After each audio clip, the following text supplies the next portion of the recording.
Terima kasih, Saudara Billy yang sudah mengantarkan acara dengan baik sekali. Dan juga tadi sudah diawali dengan Bro Richard yang memimpin parita dengan suara juga yang mantap sekali. Ya, saudara-saudara semua yang hadir di Buddhist Fellowship Singapura dan juga yang nonton online di YouTube maupun yang nanti akan menyaksikan dokumentasi acara kita pada kesempatan ini. Tema yang sangat baik sudah dipilih oleh panitia, yaitu Can We Challenge Faith? Jadi ada beberapa kegalauan di dalam masyarakat bahwa bisa enggak kita itu mengubah, nah kalau ini istilahnya mungkin menantang, mengubah nasib. Apalagi kalau kita nasibnya ini sudah terlahir di keluarga tertentu. Ya, kalau mungkin kita hanya karena kerja di satu tempat tertentu, kita bisa mengatakan ya nasib lah nanti saya bisa ganti. Kemudian kalau saya mungkin kuliah di tempat tertentu, nah, kondisinya tidak terlalu nyaman, saya juga bisa mengatakan nah ganti sajalah karena kondisinya nggak nyaman. Tapi kalau kita terlahir di keluarga tertentu, ini yang agak puyeng. Karena kita tidak bisa mengatakan, ah tetangga sebelah lebih enak, saya pindah ke sebelah aja. Orang tua saya yang ini kurang nyaman nih, saya pindah ke sebelah aja. Orang tua yang sebelah lebih bagus atau orang tua teman saya lebih bagus. Kita tidak bisa.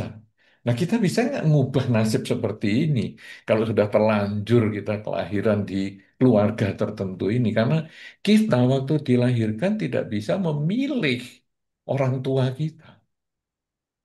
Kalau Bodhisattva Siddhartha Gautama di dalam kisahnya, beliau bisa memilih. Saya lahir mau di keluarga Raja Sudodana. Ya, ibunya Ratu Maya, saya bisa milih nih.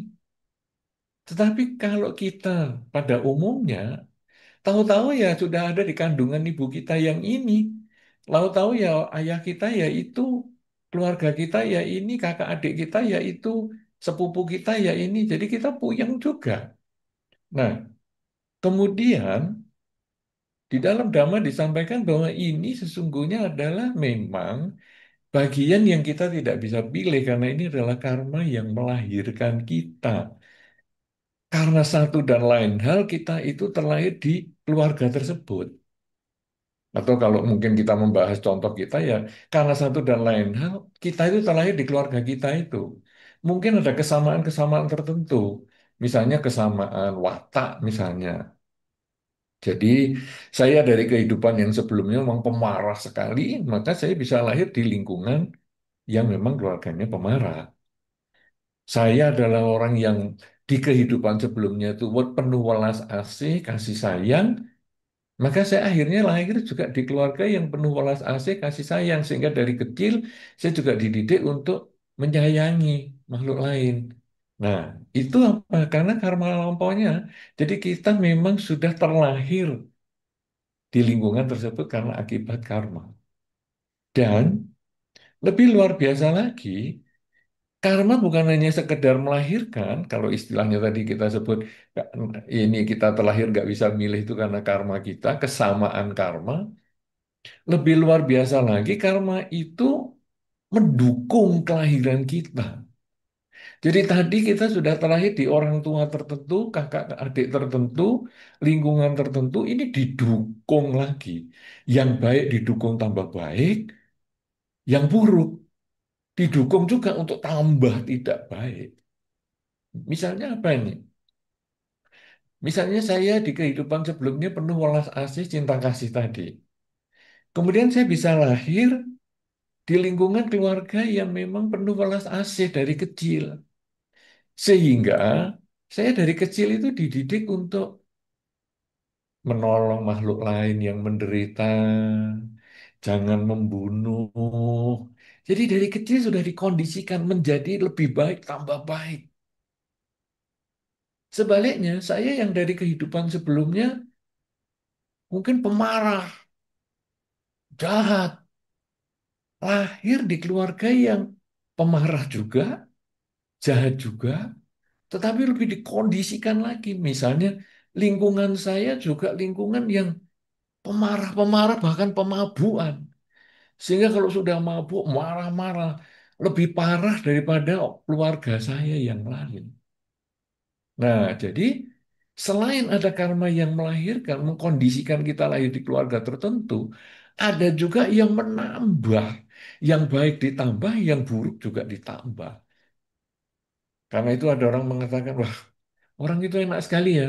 Kayaknya lahir di dengan piring emas, sendok dan garpu emas.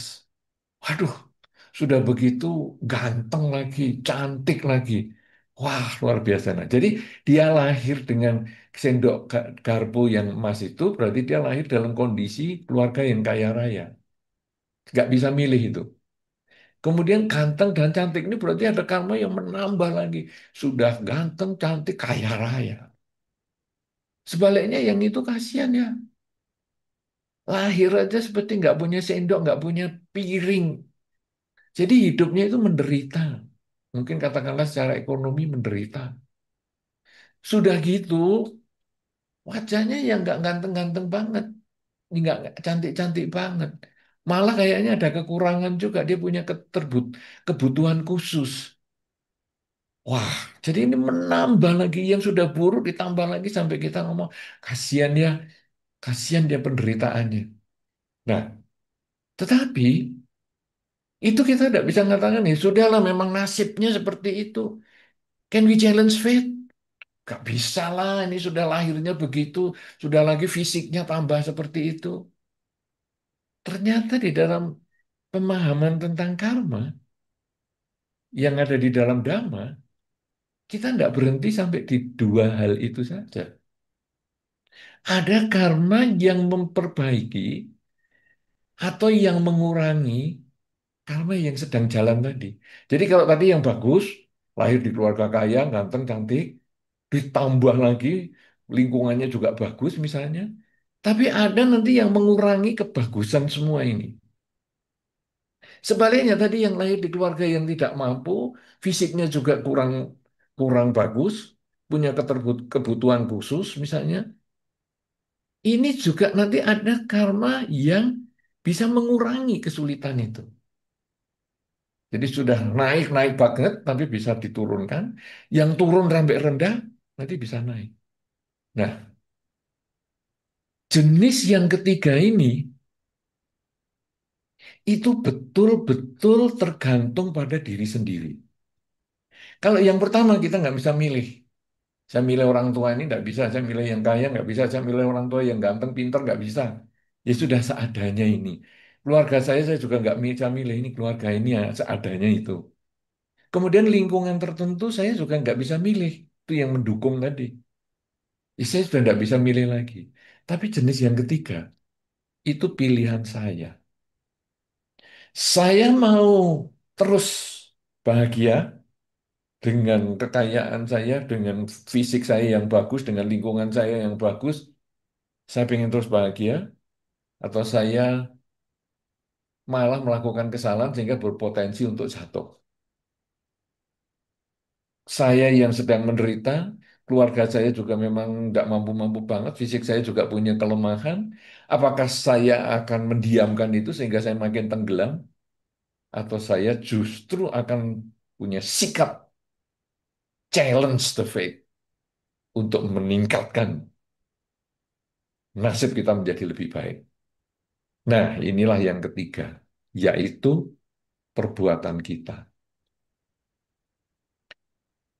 Di dalam Dhamma, perbuatan itu hanya ringkas sekali yang ada di dalam Dhammapada dikatakan intinya adalah kurangi kejahatan, tambah kebaikan, sucikan pikiran.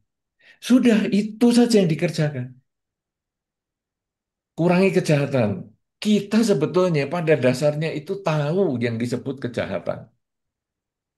Contoh yang paling sederhana.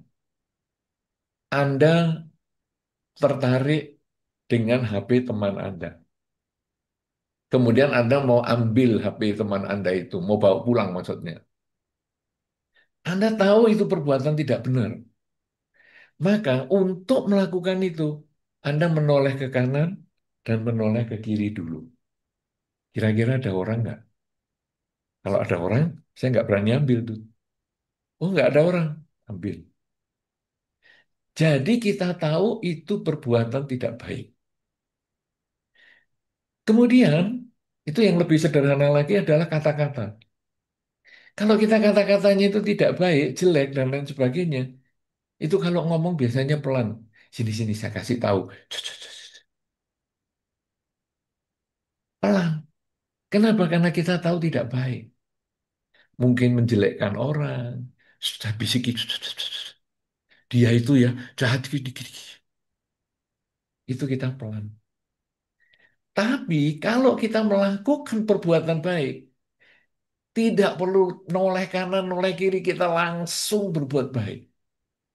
Misalnya kita di aula Buddhist Fellowship ini menemukan HP misalnya, yang ketinggalan di belakang misalnya, atau menemukan di toilet misalnya. Kemudian kita langsung bawa HP ini, langsung kita malah teriak, "Hei, HP-nya siapa nih? Ketinggalan tadi di toilet, atau ketinggalan itu di belakang. Ayo, nih HP-nya siapa?" Karena kita berbuat baik, kita berani ngomong, berani suara keras. Demikian pula kalau kita memuji teman kita. Tadi kalau kalau kita mengkritik ataupun membicarakan kejelekan orang, kan kita bisik-bisik. Tapi kalau kita membicarakan kebaikannya orang, kita berani ngomong terus terang. Juga bahkan di depan orangnya. Kamu tahu nggak teman saya itu baik sekali. Ini. Teman saya yang ini. Aduh, kalau minggu ngajak ke wihara rajin banget ini. Wih, saya kalau nggak diajak dia, saya nggak kenal agama Buddha misalnya.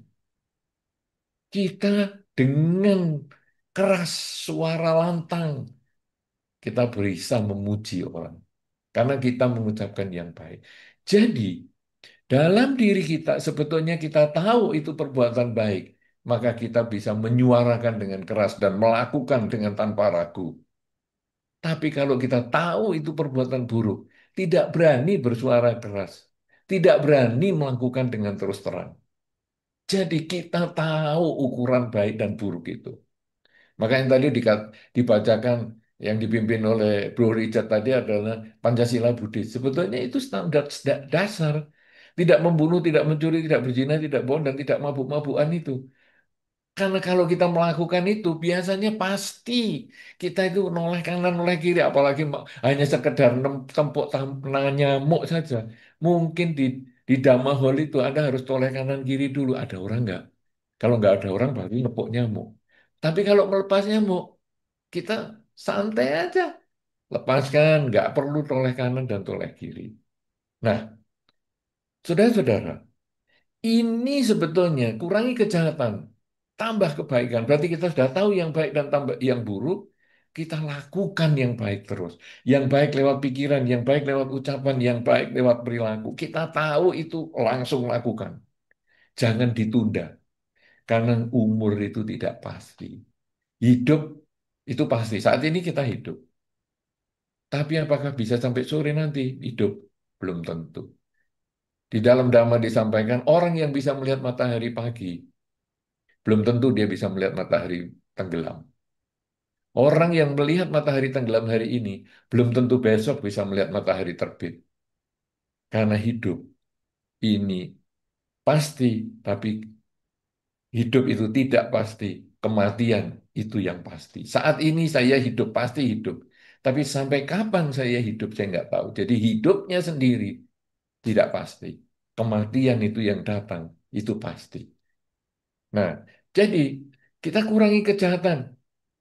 Jangan berbuat buruk lah.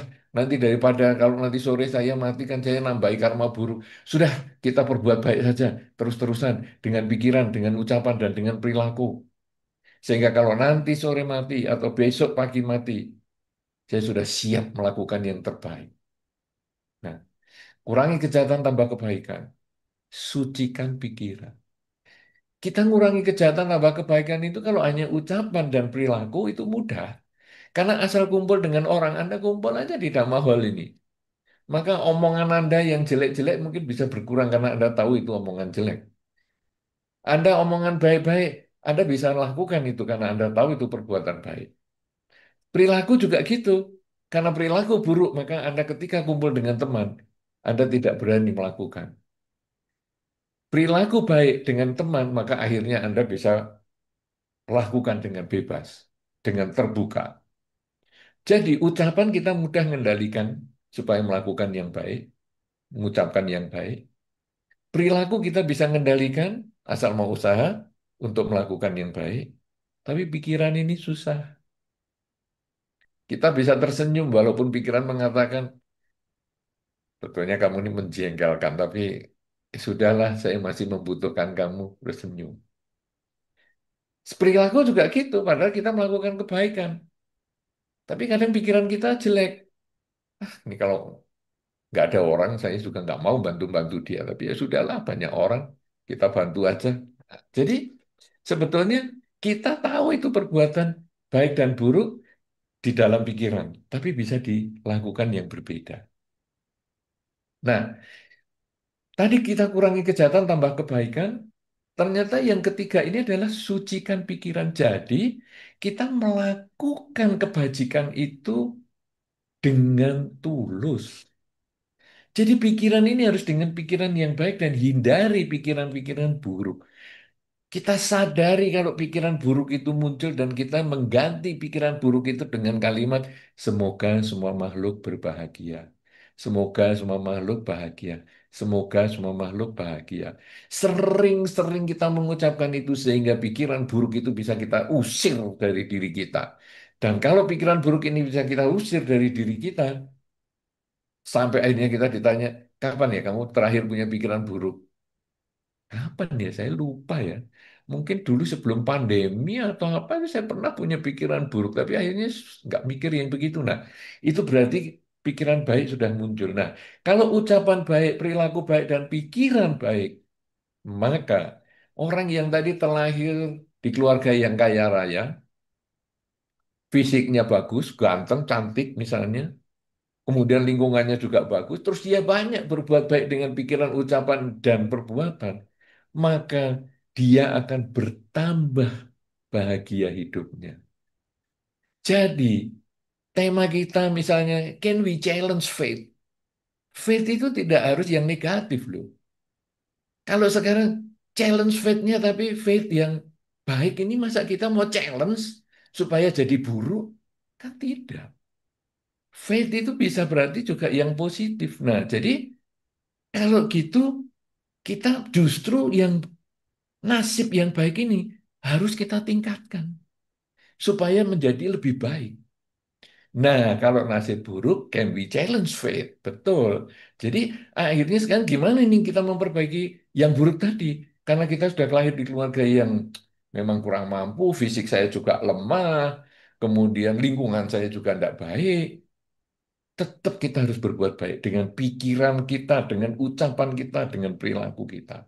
Sehingga ketika kita terus menambah karma baik dan mengurangi kejahatan, maka itu nanti seperti di dalam damai yang disampaikan bahwa kalau kita punya segelas air yang kemudian terisi sesendok garam, maka kurangi kejahatan, jangan menambah garam yang baru.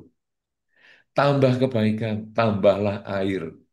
Jadi kalau garam yang sesendok ini tidak ditambah lagi, air yang segelas ini ditambah terus, kebajikannya ditambah terus, ditambah terus, ditambah terus, sampai menjadi 3 gelas, sampai menjadi satu satu tempayan yang besar, maka garam yang sesendok ini menjadi tidak terasa karena perbandingannya yang terlalu besar antara jumlah garam dengan jumlah airnya. Kalau sudah begitu, walaupun ada karma buruk yang kita miliki, mungkin kita terlahir di lingkungan yang tidak baik dan fisik yang tidak baik, tetapi karena karma baik kita ini terus bertambah, terus kita tambah setiap saat, kurangi kejahatan, tambah kebaikan, dan sucikan pikiran terus itu kita lakukan. Kita menambah air, menambah air, maka hidup kita bisa berubah. Ada saja nanti rezeki yang tadi semuanya sudah nambah turun, turun, turun, tapi karena kita berbuat baik ini mengubah nasib kita. Bisa bertolak belakang dari awal. Itulah makanya kalau kita melihat tokoh-tokoh yang terkenal itu misalnya lahir di keluarga miskin, menderita, kemudian dia melakukan berbagai perbuatan baik, terus menambah dengan karir dan sebagainya, akhirnya karirnya menjadi sukses, sampai akhirnya orang tuanya bisa dibantu, didukung, sampai menjadi orang sukses juga orang tuanya di daerahnya, itu adalah karena dia bisa mengubah nasibnya. Yang kalau di dalam Dhamma dikatakan sebagai karma yang memotong. Jadi, sekarang kalau kita lihat ada 4 jenis karma ini. Karma yang melahirkan, kita tidak bisa pilih. Yang kedua, yang mendukung kelahiran ini juga nggak bisa pilih. Lahir di keluarga kaya, ganteng, cantik, nggak bisa milih. Lahir di keluarga tidak mampu, fisiknya punya kekurangan, juga tidak bisa milih. Yang kita bisa lakukan adalah karma yang ketiga, yaitu perbuatan kita. Dengan kurangi kejahatan, tambah kebaikan, dan sucikan pikiran. Pada saat kita melakukan itu, maka yang tadi lahir di keluarga yang kaya dan fisik yang bagus, dia akan tambah hidupnya bahagia. Sebaliknya, yang lahir di keluarga tidak mampu, kemudian fisiknya lemah, tapi dia yang banyak berbuat baik, maka dia bisa mengubah nasibnya, berubah total. Inilah yang disebut dengan karma yang memotong. Nah, kalau sekarang yang orang lahir di keluarga yang kaya kemudian fisiknya bagus, tetapi dia mengurangi perbuatan baiknya, menambah kejahatannya, dan mengacaukan pikirannya dengan mabuk-mabukan narkoba dan sebagainya, maka dia bisa memotong karmanya juga bertentangan dengan lahir yang awal tadi, yaitu mungkin dia jadi mati dengan sakit-sakitan karena ketagihan narkoba misalnya, atau ketika dia sedang mabuk mengendarai kendaraan, kecelakaan sampai lumpuh misalnya, sehingga kekayaan dan kegantengan atau kecantikannya ini menjadi tak berarti lagi. Ini semua bisa berubah kalau perilakunya tidak melakukan kurangi kejahatan, tambah kebaikan, dan sucikan pikiran. Dengan cara ini maka sebetulnya nasib bisa kita ubah. Tapi kalau kita hanya diem-diem saja, ya kita akan jalani nasib yang tadi hidupnya sukses, ya sudah dari orang tua, kemudian didukung, terus ya enggak banyak melakukan apa-apa, ya dia jalannya normal-normal saja. Tapi kalau dia menambah kebajikan lagi, mengurangi kejahatan, menyucikan pikiran, dia akan meningkatkan kualitas kebahagiaan yang sudah dia dapatkan. Nah, yang ini juga gitu. Ah, ya sudahlah, aku lahir di keluarga tidak mampu, ya memang tidak bisa apa-apa, apalagi fisikku yang memang lemah gini. Sudahlah, biasa-biasa aja saya jalani, masih hidup gini ya sudah lumayan lah. Ya akhirnya dia tidak bisa memotong karmanya, ya dia jalani aja. Tidak sesuai dengan tema kita, challenge the fate ini. Kita harus harus berjuang. Karma itu adalah niat. Berarti karma itu adalah perjuangan, adalah usaha, adalah tindakan, bukan cuma terima. Itu hanya buah, ya, menerima buah karma, tapi kita harus memperjuangkan supaya kebahagiaan itu bisa kita dapatkan. Nah, saudara-saudara, ini kita berbicara tentang karma. Tetapi sebetulnya, kalau tadi challenge faith ini kan kelihatannya seperti tentang hal yang negatif. Negatif dan positif itu sebetulnya adalah tergantung pada pikiran kita. Kalau cocok dengan pikiran kita, cocok dengan keinginan kita menganggap itu positif. Kalau hal itu tidak cocok dengan keinginan kita, maka kita menganggap negatif. Contohnya, misalnya ada makanan semangkok mie. Kemudian kita makan, kita ngomong enak. Kenapa mie ini enak? Karena cocok dengan keinginan saya. Keinginan saya, mie-nya rasanya teksturnya seperti ini, panasnya juga seperti ini, kemudian bumbunya ya seperti ini. Suasana tempat makannya juga seperti ini. Wah, ini enak nih mie-nya ini. Kita merasa cocok.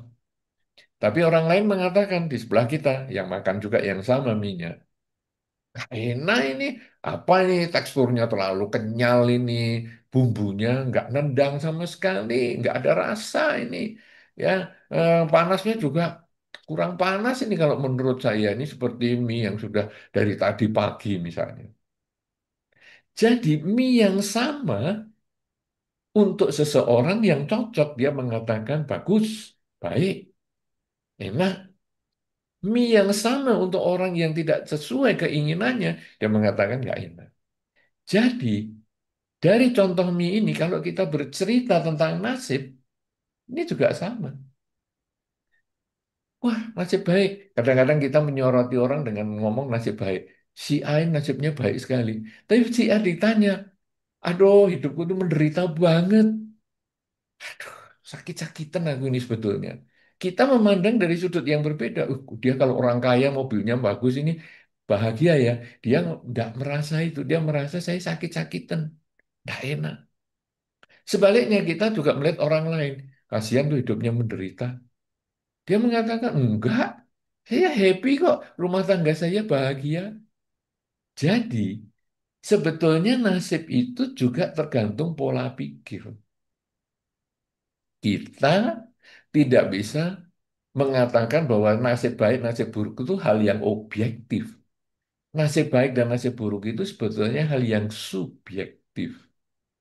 Sehingga kalau si subjek bisa mengubah pola pikir, maka nasib buruk bisa menjadi baik, nasib baik bisa menjadi buruk. Tergantung cara berpikir. Loh, nasib baik kok bisa jadi buruk? Misalnya apa nih? Misalnya untung 5 juta rupiah. Lalu dia mengatakan, aduh kita ini biasanya untungnya 100 juta, kok sekarang jadi cuma 5 juta. Ah, payah nih kerja begini nih, untungnya nggak ada nih kalau cuma 5 juta, seperti nggak ada untung sama sekali. Keuntungan 5 juta bisa menjadi tidak untung, bisa menjadi tidak baik. Karena cara berpikir, biasanya saya 100 juta, sekarang tinggal 5 juta. Lebih baik nggak untung lah. Sebaliknya ada orang yang rugi 5 juta. Kemudian dia mengatakan, eh untung ya, rugi kita cuma 5 juta nih. Wah, daripada kemarin saya bayangkan rugi saya ini kita ini ruginya bisa 10 juta. Ternyata cuma 5 juta ya. Untung lah masih ruginya 5 juta. Rugi 5 juta itu katanya untung. Tadi yang untung 5 juta katanya rugi. Ini kan sesuatu yang jelas itu karena cara berpikir. Nah, dengan kita memperbaiki pola pikir, kita bisa membuat hidup ini penuh kebahagiaan. Dengan kata untung itu saja tadi sederhana aja. Untung ya, ruginya cuma 5 juta, nggak 10 juta. Itu membuat kita sudah cara berpikirnya menjadi lebih bagus. Sehingga kita tidak gampang menyerah. Kita lebih gampang bersyukur pada yang kita miliki dan tidak menyesali yang hilang. Yang hilang 5 juta. Tetapi kita mensyukuri bahwa masih untung tidak sampai 7 juta atau 10 juta. Ini sama dengan kalau kita pas bekerja kemudian tangannya terluka, lecet. Kadang-kadang kita stres karena lecetnya ini. Kita tidak mensyukuri bahwa sepanjang tubuh kita yang lain ini utuh, baik, sehat. Nah, jadi kita akan mengatakan untung ya yang lecet cuma di sini, sisanya yang lain masih sehat. Dengan cara seperti itu, hidup kita menjadi lebih baik. Jadi, can we challenge fate? Bisa dengan hanya sering mengubah kata untung. Dengan sering mengucapkan kata untung ini membuat nasib kita juga bisa berubah menjadi selalu baik. Apalagi kalau kita dengan menambah kebajikan, sengaja menambah kebaikan dengan pikiran, dengan ucapan, dengan perbuatan, karena mengingat kata-kata di dalam Dhamma tadi, kurangi kejahatan, tambah kebaikan, sucikan pikiran. Maka kalau karma baik itu seperti air yang tadi saya sampaikan, karma buruk itu seperti garam, kita tadi disarankan untuk misalnya jangan menambah garam. Ya, jangan tambah. Tambahlah air sebanyak-banyaknya. Sehingga nanti garam yang sesendok yang sudah tidak bisa dikeluarkan itu akhirnya menjadi tidak terasa. Nah, ini untuk orang yang hidupnya menderita seperti garamnya itu banyak. Yaitu sehingga terlahir di keluarga tertentu, dengan saudara tertentu, ya kemudian juga lahir di dalam lingkungan ataupun di eh, alam ataupun tempat yang mungkin kadang kena bencana alam, kemudian kena peperangan dan lain sebagainya. Kadang kita sudah tidak bisa milih. Tapi dengan melakukan banyak kebajikan, menambah air terus, maka garam yang sedikit itu menjadi tidak terasa. Nah, sebaliknya yang tadi contoh orang yang lahir di keluarga yang sukses, fisiknya bagus, itu sepertinya airnya sudah banyak. Nah, kalau dia mabuk-mabukan, dia memilih lingkungan yang tidak baik karena dia punya kekayaan yang mencukupi sehingga banyak orang yang mendekat ke dia, dia seperti nambah garam, narkoba, nambah garam, sehingga hasilnya air yang dia miliki itu menjadi sangat asin. Lah itulah dia teler kena narkoba, nabrak, kecelakaan, cacat, dan malah mungkin vegetatif. Jadi dia sudah menjadi seperti pohon yang sudah tidak bisa ngapa-ngapa, cuma di tempat tidur 15 tahun misalnya. Yang hanya makanan ya dikasih dari saluran, nafas ya mungkin dikasih dari saluran, hilang gantengnya, tidak bermanfaat kekayaannya. Kenapa? Karena dia nambah garam, nambah garam, nambah garam. Coba kalau dia tetap kurangi kejahatan. Garamnya ini sedikit, tapi sudah jangan nambah lagi. Air kamu sudah banyak, tambah lagi air, tambah lagi, tambah lagi. Maka dia bisa mempertahankan kebahagiaannya itu untuk waktu yang lama. Kalau sudah begini, maka nasib yang dia miliki ini bisa ditingkatkan menjadi lebih baik karena dia punya nasib baik. Tidak perlu di-challenge untuk menjadi sebaliknya, tetapi justru di-challenge untuk ditingkatkan supaya dia makin baik. Sedangkan kalau yang nasibnya tidak baik, nah inilah yang perlu di-challenge supaya nasibnya bisa menjadi baik. Dan siapa yang bisa men-challenge adalah diri sendiri. Bagaimana cara men-challenge-nya?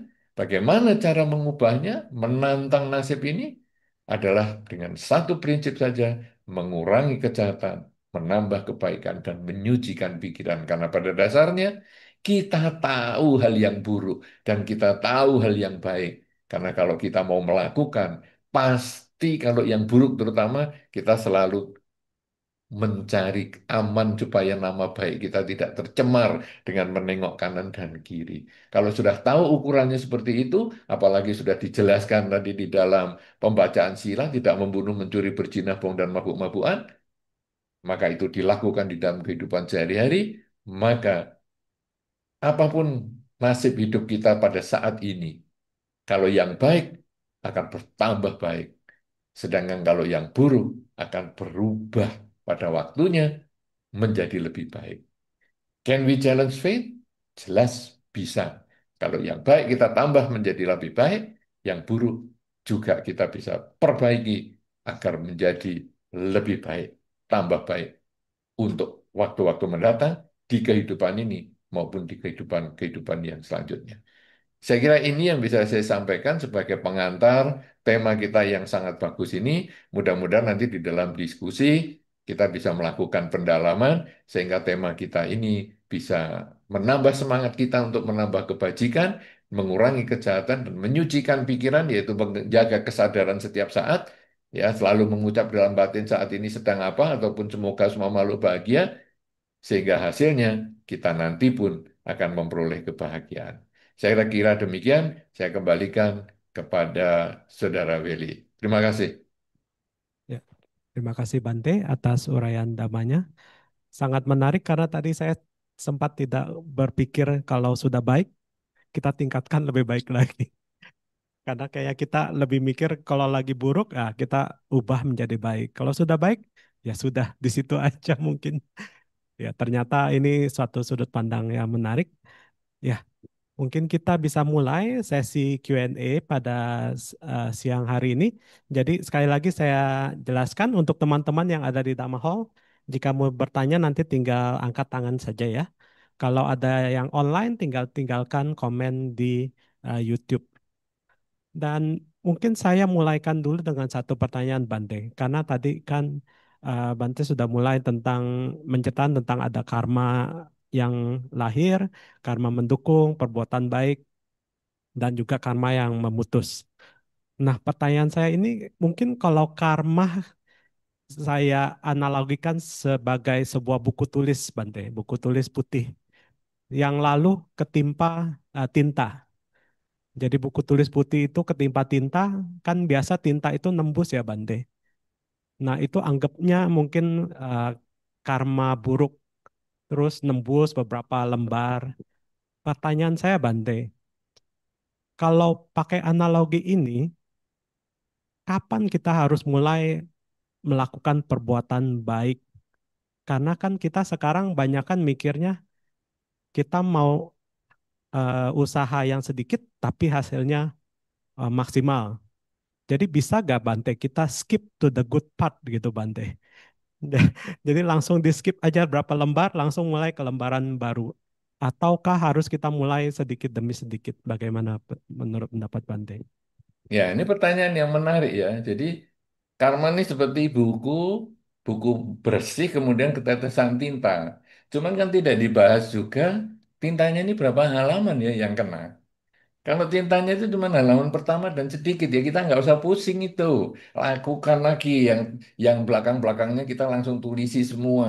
Tapi kalau itu hampir satu buku, maka kalau tadi kurangi kejahatan tambah kebaikan, tintanya jangan ditambah lagi. Kita jangan mengkondisikan tinta menetes lagi di buku kita ini.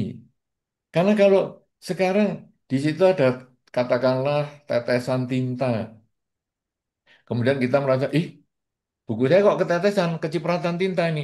Atau mungkin minyak lah ya, karena tinta sekarang sudah jarang dipakai. Tapi misalnya minyak, aduh ketetesan minyak. Ya kita jauhkan. Yang sudah kena minyak, ya sudah. Itu tadi yang dikatakan bahwa kalau sesendok garam ini sudah nempel ataupun sudah ada di dalam larutan itu sudah jangan diurus. Kita nambahin airnya saja karena kita mau mengeluarkan garamnya ini juga nggak bisa. Ataupun kalau bisa masih pakai proses laboratorium yang rumit sekali. Dan ini cocok dengan apa yang Anda sampaikan tadi. Usaha dikit hasilnya maksimal. Nah, jadi sekarang tintanya di buku itu misalnya. Anda bisa menggunakan proses kimia tertentu, ya, kemudian diasap tertentu, kemudian dikeringkan tertentu, tintanya bisa hilang. Tetapi itu usaha yang keras, usaha yang ribet, hasilnya buang waktu. Nah, jadi gimana sekarang? Ini berapa banyak yang kena tinta?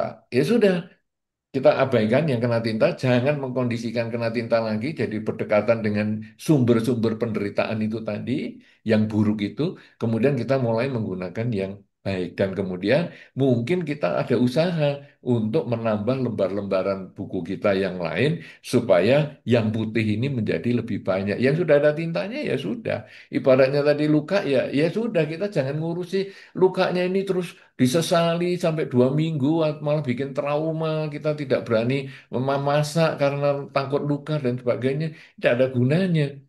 Sudah kita mensyukuri bahwa kita masih punya tubuh yang utuh, kemudian ini ya dibalut secukupnya, dan kemudian hindari penyebab itu supaya di masa depan tidak terulang lagi. Jadi menjadikan pengalaman kita sebagai evaluasi untuk tidak diulang yang buruk dan ditingkatkan untuk yang baik.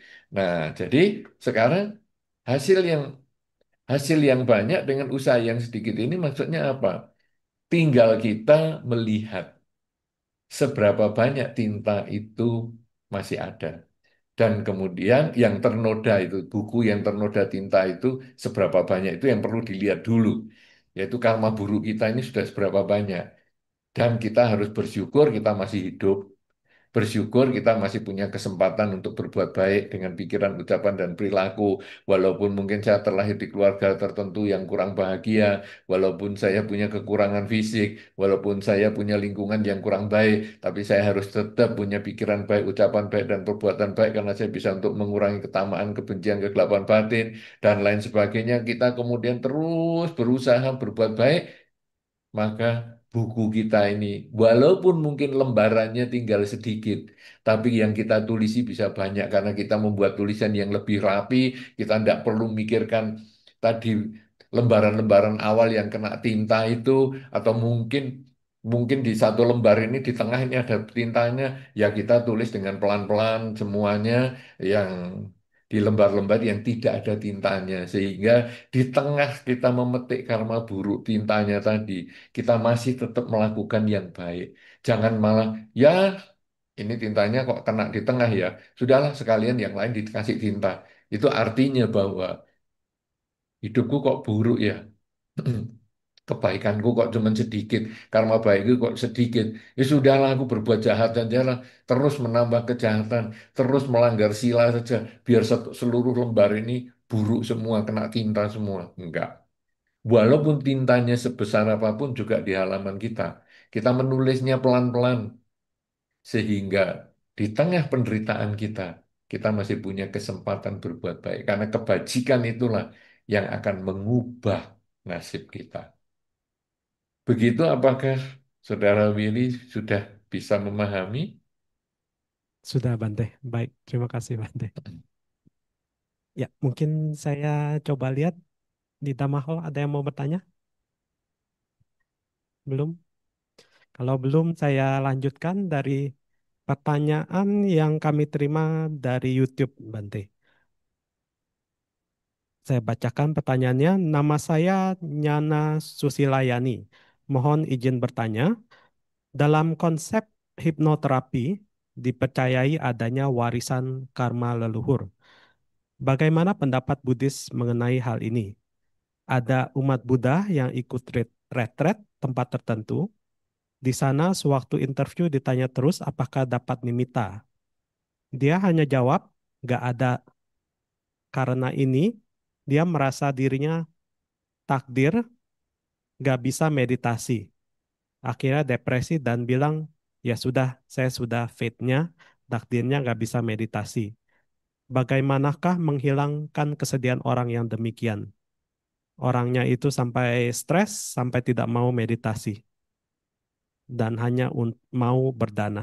Mohon nasihat bimbingan Bante mengenai hal ini. Oh, Baik. dua pertanyaan yang berbeda, Bante. Tadi yang warisan leluhur itu kan ya tentang ini kan, tentang kesulitan untuk meditasi ini toh. Itu pertama dalam konsep hipnoterapi, Bante. Betul. Tapi Ya, kan tentang kesulitan dalam meditasi ini toh sebetulnya. sepertinya dua pertanyaan berbeda, tapi agak sambung, Bante. Oke, ya Tadi saya coba. ya, yang pertama itu hipnoterapi, eh, adanya warisan karma leluhur. Yang kedua itu tentang tidak bisa meditasi. Jadi dia percaya kayaknya sudah takdirnya dia tidak bisa meditasi. Jadi latihannya berdana saja. Karena kalau saya mendengarkan pertanyaan ini, sepertinya warisan leluhur ini contohnya yang nggak bisa meditasi ini. Iya, Sepertinya itu karena dia tidak memberikan contoh warisan karma leluhur ini. iya, kemungkinan begitu, Bante. Ya, jadi sepertinya begitu. Nah, jadi mungkin orang ini hipnoterapis sehingga dia melihat kesulitannya adalah sebagai warisan leluhur, karma leluhur. Karena di dalam Buddhis sebetulnya pandangan tentang warisan karma leluhur ini tidak ada. Jadi adanya ya seperti tadi, misalnya yang melahirkan, kemudian yang mendukung, yang mengurangi dan memotong itu salah satu bentuk karma. Ya, kemudian masih ada beberapa yang lain, tetapi yang warisan leluhur ini tidak ada.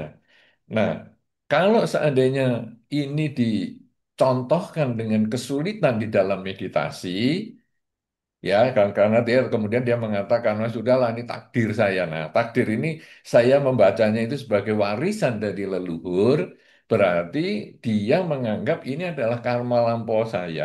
Nah, warisan leluhur ini atau warisan karma leluhur ini berarti seperti karma lampaunya, itu malah masuk akal. Jadi itu karma lampau. Jadi bukan leluhur artinya warisan kakek karma kakek saya. Tidak seperti itu. Mungkin kalau ini sudut sudut saya membaca ataupun saya memahami secara makna yang letterleknya ya. Misalnya warisan karma leluhur berarti saya ini hidupnya menderita karena dulu kakek saya jahat. Nah, itu tidak ada. Itu warisan karma leluhur. Jadi karena kakek saya jahat, maka saya kemudian hidup saya menderita. Ya inilah buah karma kakek saya ini jatuh ke saya. Enggak, karena karma itu adalah milik pribadi. Siapa yang menanam, dia yang akan panen. Kakek saya yang menanam, maka kakek saya yang akan panen. Entah di kehidupan dia atau di kehidupan-kehidupan selanjutnya. Nah, tapi kok saya kok merasakan panenannya? Yaitu karma buruk saya kok juga berbuah dulu itu kakek saya suka membunuh tikus. Akhirnya di kehidupan ini rumah saya banyak tikus. Apakah ini warisan karma leluhur? Bukan. Saya punya karma buruk juga yang berhubungan dengan tikus di kehidupan yang lampau dan sekarang saya terlahir di kondisi yang sama, yaitu yang berurusan sama tikus. Jadi sendiri-sendiri. Nah, kakek saya gimana? Kakek saya itu nanti akan lahir sesuai dengan karmanya lagi di tempat yang berbeda. Itu kalau saya melihat secara bahasa yang letterless ataupun yang bahasa yang apa adanya tentang warisan karma leluhur. Gara-gara kakek saya berkacamata, maka ayah saya juga berkacamata dan saya juga berkacamata. Jadi DNA kita ini berkacamata dan keturunan saya juga berkacamata. Ini warisan leluhur. Wah, kok kita punya DNA yang sama? Ini kan berarti warisan karma leluhur. Kita yang dulunya di kehidupan sebelumnya mungkin punya masalah dengan mata, maka sekarang kita memilih karma yang cocok karena kecocokan karma, kita lahir di lingkungan orang yang punya problem dengan mata. Nah, seolah-olah kita keturunan dari leluhur, punya kekurangan DNA-nya, DNA di mata. Tapi ternyata sebetulnya kalau menurut karma dia tidak. Demikian pula sakit jantung. Dulu orang tuanya sakit jantung nggak? Wah, hati-hati loh kamu potensi. Ya, demikian pula kanker. Nah, dulu orang tuanya kanker nggak? Wah, ini berpotensi ini. Ya, nah jadi penyakit-penyakit turunan itu seolah-olah itu warisan dari leluhur. Sebetulnya di dalam dhamma justru kebalikan. Kita masuk ke lingkungan itu karena kita sudah punya kekuatan karma yang mirip, yang sama dengan keluarga di situ. Maka akhirnya jenis mencari jenis, ketemulah kita. Jadi sama-sama dulu keluarga saya ini kakek saya sakit mata, menggunakan kacamata, silindris misalnya, DNA-nya. Nah, maka akhirnya semuanya silindris semua sampai saya, sampai turunan-turunan saya. Dulu orang tua saya itu kena diabetes, ya DNA-nya kemudian saya juga dan turunan saya ya diabetes yang versi satu misalnya golongan satu yang memang karena turunan itu adalah karena kita berkumpul di sana karena mempunyai kesamaan karma. Ibaratnya Anda berkumpul di Dhamma Hall ini ya karena kesamaan ada beberapa kesamaan yaitu sesama manusia, sesama umat Buddha, tetapi nanti setelah acara ini selesai, Anda tidak akan kumpul lagi karena Anda pulang ke rumah masing-masing. Tadi sebelum datang juga Anda berangkat dari rumah yang berbeda-beda, dengan jalan yang berbeda-beda, dengan sarana transportasi yang berbeda-beda, kemudian kumpul di satu tempat yang Dhamma Hall di Buddhist Fellowship ini. Kemudian nanti selesai acara, kita akan pulang semua masing-masing ke rumahnya sendiri. Jadi ini hanya kesamaan karma. Anda di Buddhist Fellowship ini, di Dhamma Hall-nya, itu hanya kesamaan karma. Itulah yang kemudian jadi lahir di keluarga tertentu. Itu menurut pandangan di Buddhis ya. Nah, kalau sekarang kemudian dalam meditasi misalnya, ada orang mengatakan, waduh sulit ya saya meditasi. Apakah ini juga warisan leluhur? Artinya leluhur ini sekarang dari karma saya di kehidupan sebelumnya, saya tidak meditasi? Mungkin. Mungkin di kehidupan sebelumnya ini saya belum pernah meditasi. Maka di kehidupan ini sangat sulit sekali. Tapi tidak apa-apa. Karena di kehidupan ini saya menabung supaya di kehidupan selanjutnya saya masih punya kesempatan berlatih meditasi lagi, melanjutkan lagi. Nah, kalau orang ini kemudian sudahlah, tidak ada Bahasa sederhananya tidak ada mianya lah saya menjadi meditasi. Sudah tidak ada nasibnya saya menjadi orang yang bisa meditasi. Sudahlah saya banyak berdana sajalah. Dia keliru. Itu ibaratnya seperti orang sekolah. Kamu ini 2 tambah 5 saja kok nggak bisa-bisa sih. 2 tambah 5 masa nggak bisa. Dari kemarin belajar 2 tambah 5 nggak bisa. Iya saya memang bodoh. Sudahlah saya nggak bisa sekolah. Loh ya kalau sudah nggak sekolah ya malah tambah bodoh dong. Justru sekolah itu supaya pinter. Supaya nanti 2 tambah 5 itu langsung tahu jawabnya. Demikian pula dalam meditasi. Ketika kita nggak bisa meditasi, ya justru kita latihan. Di kehidupan ini kita nabung. Sebaliknya ada orang yang meditasi sebentar, dia dulunya bukan Buddhis, kemudian dia latihan sebentar, setengah jam pertama dia latihan, nggak pernah meditasi, loh kok langsung bisa? Wah enak sekali ya. Nah, dia tabungannya sudah banyak. Di kehidupan-kehidupan sebelumnya dia sudah deposit demikian banyak, sehingga di kehidupan ini dia tinggal pencet keluar semua tabungannya. Oh, dia langsung bisa meditasi dengan baik. Ingat, Pangeran Siddhartha bermeditasi mencapai kesucian itu karena tabungannya sudah banyak yang disebut dengan paramita itu. Bawana paramitanya kan sempurna. Nah, kita mungkin baru mulai sekarang. Sehingga hasilnya kita ini masih harus nabung lagi, nabung lagi, nabung lagi untuk beberapa kehidupan mendatang. Nah, jadi bagaimana nih menghilangkan kesedihan? Kita harus punya kata untung. Jadi untung masih di kehidupan ini sebagai manusia, kita mengenal dhamma dan berlatih meditasi. Jangan sia-siakan. Gunakan waktu ketika hidup tidak pasti, kematian itu pasti untuk berlatih meditasi semaksimal mungkin. Tapi aku nggak bisa itu belajar. Saya sudah belajar 15 tahun, baru 15 tahun, belum 17 tahun. Siapa tahu nanti tahun yang ketiga setelah hari ini bisa. Jadi kita terus latihan, latihan, latihan. Nah, nanti akhirnya bisa lah. Teman saya itu kok bisa? Ya karena dia sudah nabung dari kehidupan sebelumnya. Anak saya kok juga bisa baru bayi? Ya karena dia sudah nabung di kehidupan sebelumnya. Kamu baru mulai nyicil. Nabung sekarang. Kamu jangan iri sama orang yang punya account misalnya, loh kok dia punya 15 juta, aku kok masukkan setiap hari 100 ribu, 100 ribu, kok baru dapatnya 5 juta. Ya karena tabungan kita baru mulai, dia sudah nabung lebih awal. Ya kita terus jangan, sudahlah kalau gitu aku nggak usah nabung, percuma, cuma dapat 5 juta misalnya, tiap hari 100 ribu, ya selamanya nggak akan nambah. Nah dia kok enak? Ya karena dia selalu menabung. Ya jadi prinsipnya seperti itu sehingga jangan kita kemudian mengatakan ya memang kamu nggak bisa, tapi justru nggak bisa nggak apa-apa. Kita coba lagi, coba lagi. Thomas Alva Edison itu loh, perlu 3.000 bahan, materi, material untuk membuat lampu pijar. Dan setelah 3.000 dia akhirnya mengatakan bahwa saya telah mengetahui ada 3.000 jenis logam yang tidak bisa menjadi penghantar cahaya, penghantar panas. Nah, jadi itu dia belajar, belajar, belajar, belajar sampai akhirnya dia bisa. Ya, begitu mudah-mudahan bagi si penanya bagusnya juga nanti menyebutkan kota ya. Jadi supaya bisa panitia tahu bahwa acara ini diikuti dari banyak tempat juga. Saya kira demikian, terima kasih. Silahkan, masih ada pertanyaan lain? Iya. Baik, terima kasih Bante. Tidak Mahal ada yang mau bertanya? Belum ya?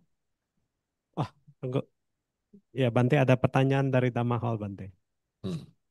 Dari Brother Richard. Selamat siang Bante, terima kasih atas dakwah di sana yang telah diberikan. Kalau tadi kita lihat kan Bante menyarankan kita lebih ke arah membenah diri untuk challenging the fate itu. Pertanyaan saya, ketika kita sudah membenah diri, kadang kan kita kan rasanya manusiawi, kita juga mau mengubah orang-orang di sekitar kita gitu Bante. Misalnya tadinya, oh kita tidak mengenal dhamma, kita rasanya mau mengenakan dhamma, mengajak berdana dan lain-lain untuk orang tua dan keluarga kita.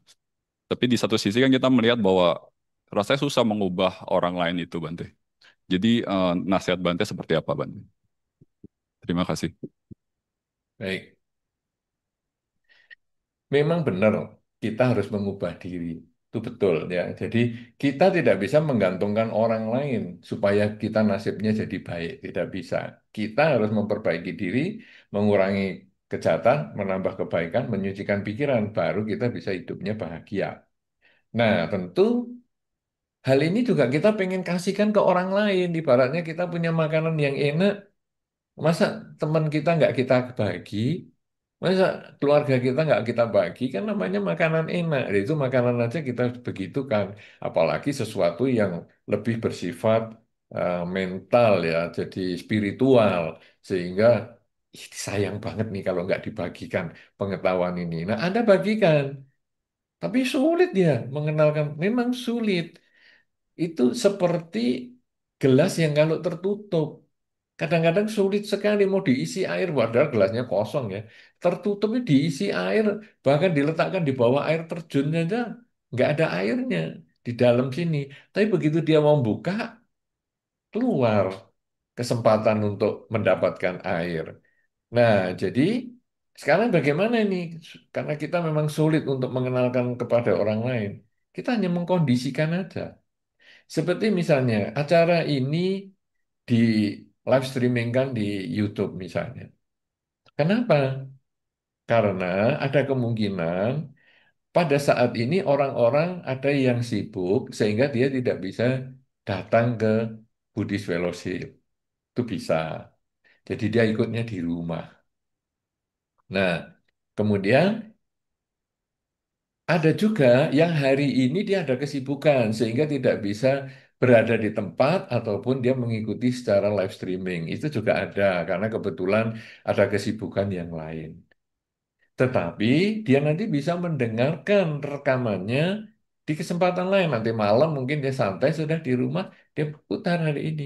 Nah, jadi kita mengkondisikan. Kalau semua harus harus offline, akhirnya kalau dia hilang kesempatan, dia tidak datang, dia sudah tidak punya kesempatan belajar lagi. Makanya sekarang saya selalu maunya online itu supaya apa? Supaya ada dokumentasinya. Dengan ada dokumentasinya, maka nggak tahu kapan itu akhirnya dia bisa membuka sendiri dan dia bisa mendengar tergantung misalnya eh, dia nyarinya gimana nih keywordsnya. Misalnya fate, nasib. Jadi ini kok saya nasibnya jelek sekali ya. Gimana nih? Apa ya? Ada ceramah-ceramah tentang nasib nggak ya? Nasib, fate. Keluar ceramah ini. Nah, didengarkan. Oh, waktu hari ini dia tidak dengar, nggak minat. Besok dia nggak minat, tahun depan mungkin minat, atau 3 tahun lagi baru minat, atau 10 tahun lagi baru minat. Tetapi karena dia terdokumentasikan dengan baik di YouTube misalnya, oh, secara online, maka dia bisa akses setiap saat.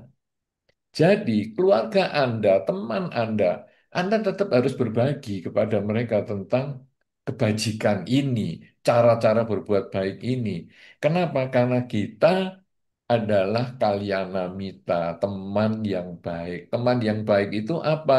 Teman yang baik itu mampu atau berusaha mencegah temannya itu melakukan kejahatan. Berusaha mendorong temannya itu untuk berbuat baik. Nah, jadi seperti ini memberikan pengertian dhamma kepada lingkungan kita itu sebetulnya mendorong keluarga kita, teman kita, lingkungan kita untuk berbuat baik. Tentu saja kita harus melihat juga orangnya ya. Jadi orang ini kebetulan memang simpati dengan Buddhis. Nah, Anda bisa mengatakan, menurut Dhamma ya, kalau kita ini mau ngubah nasib atau mau challenge the fate itu, ya kita berusaha untuk berbuat baik. Karena kita harus perlu kurangi kejahatan, tambah kebaikan, sucikan pikiran. Itu kan seperti di buku Dhammapada lah. Nah, ini karena dia mengenal Dhamma. Tetapi dia tidak mau tahu Dhamma. Cuman dia merasa, kamu kok hidupnya happy terus sih, gimana sih? Dan dia tidak tidak terlalu berminat tentang agama Buddha, maka Anda juga tidak perlu mengatakan menurut Sang Buddha, menurut Dhammapada, tidak usah. Anda cukup menjelaskan tentang nilai-nilai kebajikan itu saja, tanpa harus merek-merek, sehingga dia mendengarkan, oh ya ya, benar juga ya. Cobalah nanti saya cobanya. Nah, jadi Anda sebagai kalyanamita, kita semua adalah saling berkalyanamita, saling menjadi teman yang baik, harusnya saling mengingatkan. Tapi masalah ingatan kita, peringatan kita ini apakah dia mau dengarkan atau ditunda, ataupun nanti untuk sampai yang akan datang, itu urusan dia. Tapi kita tetap punya kewajiban moral untuk membabarkan, mewartakan nilai-nilai kebaikan ini. Apalagi Anda bisa mengubah perilaku Anda menjadi lebih baik sehingga lingkungan Anda akan mengatakan, ih, setelah sekarang kamu banyak berbuat baik atau setelah kamu kenal damai ini ya, 3-4 tahun ini, berubah loh kamu ini. Sekarang jadi, wah, ucapannya jadi lebih baik, perilakunya lebih baik. Wow, hebat nih. Kamu dari mana sih belajar gini-gini? Ya Dhamma. Dari mana? Kalau saya mau belajar awalnya gimana? Nah, kalau dia tanya begitu, itu berarti dia sudah seperti gelas yang tadi mulai membuka dirinya, tinggal diisi airnya. Tapi kalau kita sendiri setelah kenal Dhamma, kelakuannya tambah jelek, maka orang akan mengatakan percumalah kamu aktif di wihara, apa gunanya kamu tambah jahat gitu, omonganmu tambah ndak karuan. Karena orang di luar itu dia tidak ikut puja bakti. Orang di luar tidak membaca buku-buku Dhamma. Orang di luar itu hanya melihat kelakuan kita itu bagaimana. Karena kelakuan kita mewakili ajaran Buddha itu sendiri. Kelakuan kita baik, maka orang luar akan berminat untuk bertanya kepada kita, apa sih yang membuat kamu jadi baik? Dulu kamu emosional kayak gitu ya, sekarang kok jadi baik? Apa sih yang penyebabnya? Nah, kenapa? Karena kita sudah berubah. Nah, orang luar hanya lihat kita. Kemudian, kamu kok jahat banget nih apa nih? Kamu ini ikut agama apa tuh? Kita bisa malu loh kalau kita dari awalnya sudah dikatakan, kamu kok kelakuannya kayak gitu sih, jahat banget. Kamu agamanya apa? Kita malu pasti. Karena kita tadi tahu kan, kalau mau berbuat jahat, kita mesti noleh kanan kiri dulu. Takut orang lain tahu. Wah, ini kok kejahatan kok jadi dikaitkan sama agama. Kita langsung ngomong, jangan kaitkan agama. Ini berbuat jahat itu ya urusan saya pribadi. Tapi orang melihat kita ini mewakili agama tertentu. Sebaliknya, kalau sekarang orang melihat, kamu jadi baik nih, gimana? 3 tahun yang lalu kamu nggak sebaik ini loh. Oh, saya soalnya setelah saya ikut agama Buddha itu saya berusaha baik, lebih baik lagi. Oh, agama Buddha. Nah, mereka nggak belajar, mereka nggak ngikut, mereka nggak nonton YouTube dan lain sebagainya, tapi mereka melihat kita ini sebagai wakil agama Buddha. Jadi begitu kita dengan bangga mengatakan, karena ini kan kebajikan ya, beda sama tadi yang kejahatan, kita malu ngomong agama Buddha. Saya cuma simpatisan aja, saya bukan Buddhis misalnya. Saya hanya setahun bisa cuma sekali kok ke wihara, malu. Tapi kalau yang tentang kebajikan, kok kamu bisa berubah jadi baik? Ajaran apa? Oh, aku agama Buddha, makanya aku diajari yang baik. Jadi kita bangga, karena ini kebajikan. Nah, makanya walaupun sulit mengubah orang, mungkin kita tidak bisa mengubah si A. Tapi karena kita sering ngomong, mungkin teman-teman di sekitar si A itu yang akan mengingatkan, kamu ingat nggak dulu dia itu ngomong begini-gini. Oh ya ya, bener juga tuh, bener juga bahwa kalau ngubah nasib tuh mestinya gini. Akhirnya dia juga pelan-pelan dia bisa berubah. Karena bagi kita umat Buddha, jumlah umat itu bukan yang harus kita urus. Ada umat pindah, umat masuk, pindah masuk Buddhis atau keluar dari umat Buddha, kita nggak mau terlalu pusing itu. Tapi bagaimana kita bisa menjadi orang yang baik? Apakah dia umat Buddha atau bukan? Yang penting dia bisa berbuat baik dengan pikiran, dengan ucapan, dan perilaku. Nah, kalau kita bisa memberikan informasi tentang kebajikan lewat pikiran, ucapan, dan perilaku, tanpa harus membuat dia beragama Buddha misalnya, tidak problem. Dan itu sangat membuat dia juga nyaman. Saya walaupun bukan Buddhis, tapi saya kenal ini enak loh, saya bisa belajar dan saya tidak harus jadi umat Buddha. Karena kan di dalam Dhamma sudah berkali-kali disampaikan, belajar agama Buddha, belajar Buddha Dhamma, tidak harus menjadi umat Buddha. Nah, tapi kita kan mengajarkan kebajikan dengan contoh perilaku kita dulu. Begitu apakah bisa diterima? Ya, sudah Bante. Oke, baik. Ya, Masih ada lain? saya lanjutkan dengan pertanyaan dari YouTube, Bante. Saya Junita dari Swiss. Hidup saya penuh minyak, Bante. Dikhianati terus-menerus, anak diculik, kini hidup hanya untuk ibu. Baru kini Buddhisme sekarang. Baru kenal Buddhisme sekarang. Dan mencoba menambah garam terus. Namun saya tidak tahu berapa lama saya bisa bertahan. Apakah harus menunggu sampai kehidupan berikutnya? Apakah sebegitu banyak garam di kehidupan saya sehingga air yang harus saya tambahkan tidak akan mencukupi pada kehidupan ini? Bisakah saya putuskan buah karma buruk ini? Sudah. Sudah, Bante. Iya, ya, Ibu Junita dari Swiss. Luar biasa ya acara ini diikuti sampai Swiss juga. Ini kan menyenangkan ya kalau kita kita secara online begini. Kalau saya mungkin datang ke Damahol mungkin belum tentu bisa ya. Tapi juga Damahol sekarang sudah mulai di live streaming juga. Jadi kita senang bisa diikuti sampai Swiss, tapi juga tentu kita ikut prihatin dengan kondisi yang tadi disampaikan bahwa hidupnya penuh dengan minyak. Mungkin ini mengambil contoh dari Saudara Willy tadi, yaitu dengan air dan buku dan tinta itu. Jadi mungkin hidupnya penuh dengan tinta yang dihianati lah, dibikin kesulitan lah, dan lain sebagainya. Nah, kemudian berusaha menambah air sebanyak maksimal, semaksimal mungkin. Sampai kapan ini? Nah, ini problem yang paling sering terjadi. Sampai kapan? Ya bosan sekali. Saya sudah usaha semaksimal mungkin, tapi kok ya tetap aja seperti ini. Nah, kita ini sekarang perlu juga melihat perbuatan baik kita, walaupun hanya menambah setetes air di gelas yang berisi garam itu. Tetapi secara kimiawi, sebetulnya jumlah air sudah bertambah 1 tetes. Tentu garamnya sebetulnya juga sudah berkurang rasanya. Tetapi karena baru setetes, wah ya belum ada bedanya. Coba 2 tetes, coba 5 tetes, coba 10 tetes, coba sampai 1 gayung. Akan berubah. Nah, maka problemnya bisa nggak ya seselesainya di kehidupan ini atau harus sampai kehidupan yang selanjutnya? Kita jangan terlalu mengurus itu. Karena sekarang begini, saat ini hidup tidak pasti, kematian itu yang pasti. Berarti saat ini saya terus berbuat baik. Sehingga kalau kematian ini nanti datang hari ini, minimal saya sudah melakukan kebaikan yang semaksimal mungkin sampai malam ini.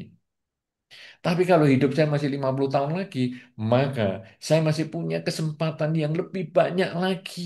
Pokoknya kalau saya setiap kali berbuat baik, saya harus merenungkan bahwa hidup saya bisa mati hari ini. Mungkin bisa mati setelah saya berbuat baik ini. Maka saya terus berbuat baik, berbuat baik, berbuat baik. Kok masih hidup, berbuat baik lagi. Masih hidup, berbuat baik lagi, berbuat baik lagi. Terus dan mengurangi kejahatan. Mengurangi kejahatan, itu di prinsipnya seperti hidup kita masih panjang. Misalnya saya mau marah nih sama si A. Gimana ya saya mau marah sama si A? Tundalah sampai 2 hari lagi. Paling saya masih hidup lah 2 hari lagi. Nah, jadi kalau kita mau berbuat jelek, tundalah seolah-olah hidup kita masih panjang. Umur kita masih panjang. Tapi kalau kita mau berbuat baik, anggaplah nanti malam atau 5 menit lagi kita mati. Artinya, kalau kita sudah berpikir untuk baik, segera kerjakan. Kalau kita berpikir buruk, tunda semaksimal mungkin. Sampai nanti akhirnya Anda lupa sendiri. Kapan ya saya pikiran buruknya? Kayaknya kok saya sudah tidak punya ya. Itu baru enak. Nah, jadi Anda jangan merasa, "Ah, kayaknya nggak mungkin di kehidupan ini saya bisa bahagia." Tidak, saya harus terus, saya terus, terus, terus, terus, terus, terus. Nah, tetapi ketika Anda tadi dihianati, dibikin ada problem sampai harus menambah garam terus dan lain sebagainya, mulailah juga mengubah pola pikir. Jadi seperti yang tadi ya pertanyaan yang sebelumnya, kita ini harus mengubah diri. Mengubah diri dengan memperbanyak kebajikan, jelas, dengan pikiran, ucapan, dan perilaku.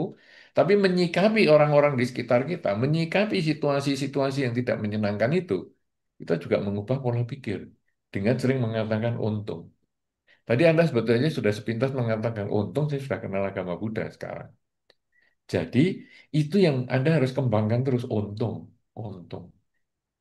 Untung sekarang saya sudah tahu ini, jadi setiap kali emosi saya keluar, bukan garam yang saya tambah, tapi air, yaitu dengan sering mengucap, ya semoga dia bahagia, semoga semua makhluk bahagia. Dia mengkhianati saya, semoga dia bahagia, semoga semua makhluk bahagia. Oh ya nggak bisa dong saya mendoakan orang yang mengkhianati kok. Oke, kalau nggak bisa ya semoga semua makhluk bahagia. Karena ketika mengucapkan semoga semua makhluk, dia pun termasuk. Karena kita tidak mengatakan semoga semua makhluk kecuali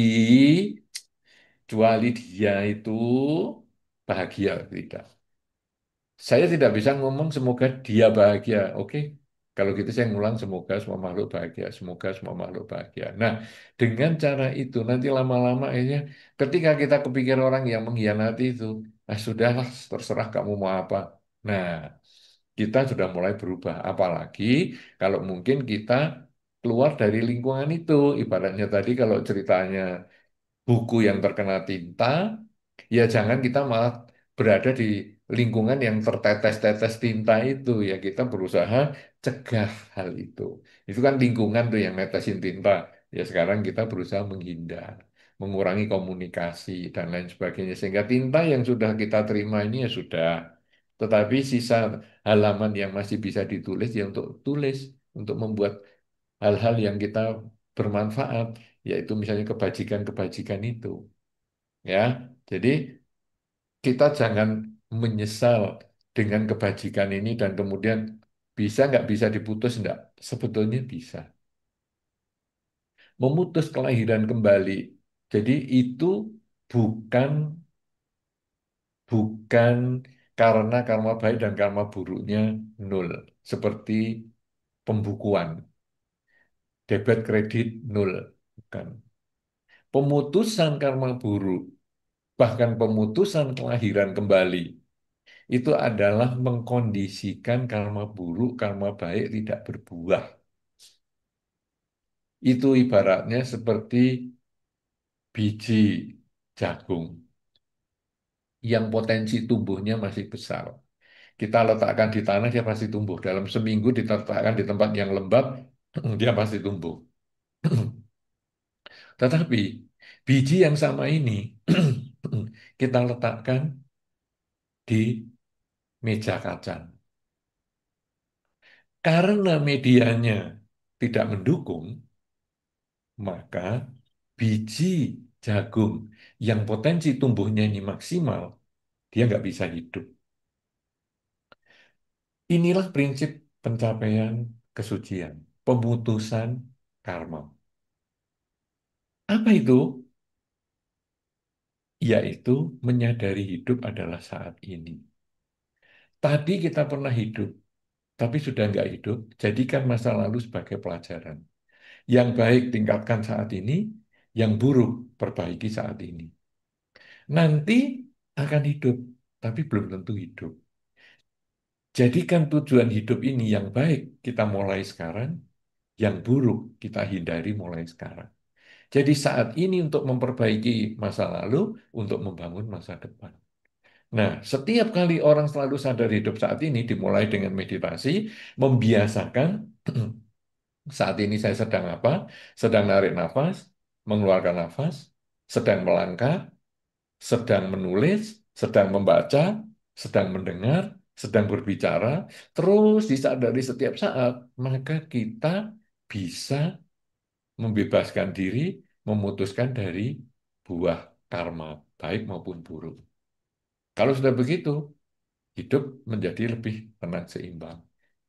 Ya, tapi kalau memutuskan buah karma buruk adalah dengan punya pikiran untung. Jadi, tadi saya ambilkan contoh, rugi 5 juta pun, itu kan buah karma buruk. Untung ya, cuma 5 juta, ruginya itu tidak 7 juta. Nah, itu kalau kita contohkan dengan uang itu menjadi lebih mudah untuk dibayangkan. Karena ini nanti di semua sisi, misalnya sakit. Wah, sakitnya buah karma buruk. Untung loh, saya sakit di kala saya masih umur segini, sehingga saya masih bisa cari obat di beberapa tempat. Atau untung ya, saya sakit seperti ini di zaman ini. Coba kalau mungkin 5 tahun yang lalu, sistem pengobatannya belum ketemu tuh. Wah, berat banget nih. Jadi tetap ada untungnya. Dengan cara begitu, maka karma buruk ini bisa kita abaikan lagi buahnya karena kita sudah selalu berpikir karma baik. Jatuh pun untung loh. Jatuhnya sudah di sini dekat rumah, jadi gampang sekali tinggal dicuci dan banyak obat di rumah. Untung juga ada di sini. Jatuhnya dekat rumah sakit. Jadi saya langsung pergi ke rumah sakit. Setiap kali hidup ini ada untungnya. Itulah kebahagiaan. Tidak punya karma buruk lagi. Ya, begitu ya. Jadi buah karma buruk bisa diputuskan kalau Anda sering mengucap kalimat untung di dalam posisi pengalaman hidup apapun juga. Baik, semoga hidup Anda menjadi lebih bahagia, apalagi Anda di tempat yang jauh, ya, jauh dari tanah air dan sebagainya. Kalau Anda bisa merawat pikiran dengan baik, maka hidup Anda pun akan penuh dengan keberuntungan. Saya kira demikian. Silakan pertanyaan yang berikut. Baik, terima kasih Bante. Ada satu pertanyaan dari Damaho. Ya, selamat siang Bante. Terima kasih atas sharing damanya. Saya Nadia, saya tinggal di sini di Singapura, tapi saya asli dari Tangerang. Iya. Pertanyaan saya, apakah setiap orang tipe kebajikan yang harus dilakukan setiap orang itu berbeda tergantung garam yang ada dalam hidupnya? Misalnya orang yang kesulitan ekonomi, apa mungkin tipe kebajikan yang harus dilakukan itu misalkan menolong orang lain dapat pekerjaan? Dan atau misalkan kalau masalahnya kesehatan, apakah eh, tipe kebajikan yang harus dilakukan adalah misalkan function begitu? Atau apakah kebajikan apapun bisa melarutkan garam apapun? Apakah Bante ada saran kebajikan-kebajikan apa yang baik yang bisa dilakukan untuk bisa melarutkan banyak garam? Terima kasih Bante. Baik, ini pertanyaan yang menarik ya, karena dasarnya sebetulnya hukum karma tanam padi tumbuh padi. Jadi, kalau sekarang saya ini kesulitan ekonomi, saya berarti harus panen ekonomi yang baik dong. Kalau gitu saya harus tanam ekonomi juga. Gimana nih caranya? Ya, saya punya sedikit uang, walaupun saya kesulitan ekonomi, saya masih ada sedikit uang, atau ya mungkin tenaga lah. Saya juga ada tenaga, saya bantu-bantu mungkin panti asuhan ya, karena kasihan di panti asuhan itu kekurangan sukarelawan, karena biayanya dia tidak begitu besar di panti asuhan itu ya saya tiap hari tertentu saya pergi ke panti asuhan, bantu bersih-bersih dan lain sebagainya. Nah, jadi dengan cara seperti itu, mungkin ekonomi saya jadi meningkat. Itu prinsipnya seperti itu. Kemudian, aduh, aku sakit-sakitan nih. Gimana ya kalau saya dana obat? Ya, mungkin obatnya, ya saya tidak bisa yang mahal-mahal karena saya sendiri juga butuh obat. Saya mungkin ya obat-obat generik apa sakit kepala, pilek atau apa. Saya bisanya beli cuman mungkin satu satu strip saja. Ya sudahlah, saya kasihkan mungkin karyawan saya atau tetangga saya yang sakit dan membutuhkan dan sebagainya. Semoga dengan kebajikan ini akan membuahkan kebahagiaan dalam bentuk kesehatan. Oke, itu juga bisa. Jadi, kalau Anda tadi mengatakan, apakah kebajikan ini penambahan air ini tergantung garam, itu ada kepercayaan yang seperti itu. Bisa dilakukan seperti itu. Nah, tetapi apakah ada juga air yang bersifat umum? Jadi, apapun garamnya, solusinya tambah air. Ada juga.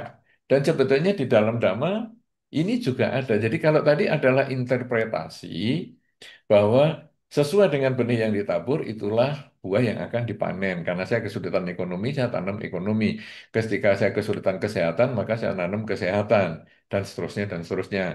Nah, sekarang apakah ada yang secara global? Ada. Yaitu yang tadi saya sampaikan, kurangi kejahatan, tambah kebaikan dan sucikan pikiran. Ini sebetulnya menjadi garam yang universal. Apapun kebajikan yang Anda pikirkan di dalam batin Anda, lakukan, lakukan, lakukan, sudah. Kenapa? Karena karma itu tidak pernah salah. Karma itu tidak pernah salah alamat. Email bisa salah alamat, paket bisa salah alamat, ya. WA, kirim teks teks message bisa salah, tetapi karma tidak pernah salah. Siapa yang menanam, dia pasti yang akan panen. Tidak pernah bisa salah, tidak bisa diwariskan, tidak bisa ditularkan. Hanya si pelaku yang akan memetik buahnya. Nah, jadi pokoknya saya hanya ngurangi kejahatan, nambah kebaikan, dan sucikan pikiran. Karma itu jalannya kadang-kadang unik dan tidak sesuai dengan keinginan kita. Misalnya, saya ini sakit-sakitan ya, jadi saya mau dana obat. Tapi kok saya tetap sakit? Nggak cocok nih berarti. Bukan. Kita berharap, padahal mungkin buah karmanya kita berbentuk, yaitu kondisi ekonominya membaik. Kenapa kondisi ekonominya membaik? Karena ketika saya memberikan obat tadi kepada tetangga saya, ternyata bagi tetangga saya itu bukan terima dana obat. Tapi tetangga saya menganggap, lumayan nih uangnya bisa ngirit saya. Jadi saya bisa pakai untuk beli beras. Jadi menurut saya ini saya berdana kesehatan. Tapi ternyata si penerima menganggap dia berdana ekonomi. Jadi akibatnya gimana? Saya yang sakit-sakitan, saya dana obat kemana-mana, kok nggak sembuh. Tapi usaha saya maju. Karena usaha saya maju, maka saya bisa beli obat lebih banyak untuk kesehatan saya. Saya bisa mendapatkan dokter yang lebih baik untuk kesehatan saya. Walaupun saya sakit-sakitan terus, tapi saya dokternya bisa ketemu dokter yang terbaik. Ini sudah terbaik aja nggak bisa ketemu penyakitnya atau nggak ketemu obat yang manjur, apalagi dokter biasa-biasa. Nah, saya punya kemampuan untuk itu. Nah, kita berharap A, dapatnya B. Makanya tadi kita harus ngomong bersyukur itu. Ya, untunglah walaupun saya sakit-sakitan, kok ya ekonomi ini ada aja ya, duit ini datang aja. Lumayan lah bisa untuk berobat ke sana ke sini, ke luar negeri juga bukan sesuatu yang sulit berobat di sana dan di sini. Itu mensyukuri. Dan akhirnya sakit pun menjadi karma baik. Kenapa? Ya saya sakit gini, saya kan harus berobat. Tapi kalau berobat sendirian, agak repot ya karena saya harus ke sana ke sini kadang kadang harus di rumah sakit mungkin butuh beli ini butuh itu sudahlah ngajak anggota keluarga entah pasangan hidup atau anak atau siapa gitu dan kita jalan ternyata di sana di luar negeri misalnya seminggu untung ya sakit nih jadi saya bisa ngobrol-ngobrol sama anak ini waduh ternyata anak ini stres loh dia tidak tahu bahwa wah ya, dia mungkin merasa ekonomi orang tuanya berat karena saya sakit-sakitan. Kemudian dia punya kebutuhan untuk misalnya kuliah apa, terus dia nggak berani minta. Loh, kasihan. Wah, untung loh saya sakit jadi bisa ngobrol sama dia ya, empat mata begini dan akhirnya saling terbuka, komunikasinya efektif banget dan akhirnya saya memahami anak ini dan anak ini juga akhirnya bisa kuliah dengan lega. Untung saya sakit. Itu kan sama dengan tadi rugi 5 juta. Untung ruginya cuma 5 juta, tidak 7 juta. Nah ini untung saya sakit, sehingga saya bisa ngobrol dan memahami kesulitan anak ini. Anak ini kan pendiam sekali. Gara-gara ngikut saya seminggu nggak ada yang diomong, kita ngobrol ke sana ke sini yang nggak jelas, tahu-tahu nyampe aja problemnya dia curhat. Nah, ini harapan tidak sesuai dengan kenyataan. Harapan kita bisa sehat, ternyata kenyataannya saya dapat duitnya lebih banyak. Kalau begitu gimana? Sudahlah berbuat baik saja dengan kerelaan, kemoralan, dan konsentrasi. Ataupun tadi kurangi kejahatan, tambah kebaikan, dan sucikan pikiran. Sudah itu saja dilakukan. Nanti akan datang kebajikan itu sendiri. Akan datang buahnya yang dalam bentuk kebahagiaan. Apapun juga. Dan itu kita bisa syukuri. Sehingga tidak perlu kita mikir, ini jatuhnya apa, karma nggak akan salah, sudah. Cuman dia kadang tidak sesuai dengan yang kita minta, tapi dia nggak akan salah. Kita berbuat, pasti kita yang akan dapatkan buahnya. Begitu, Terima kasih dari Bante. Nadia, apakah cocok dengan jawaban ini? Iya Bante, terima kasih. Oke,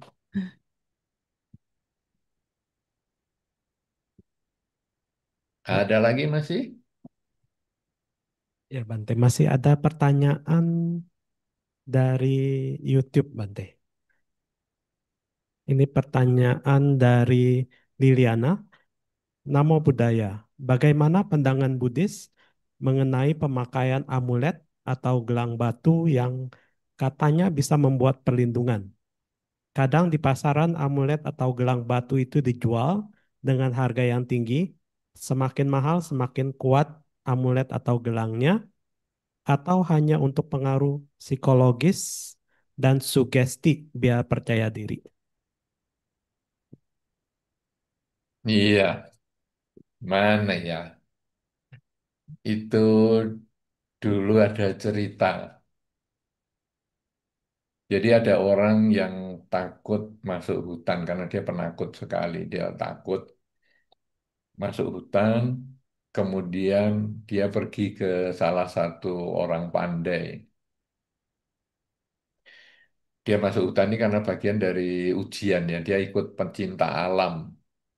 Nah, seorang yang pecinta alam biasanya kan memang ada tes. Gimana kamu naik gunung sendiri, berani nggak?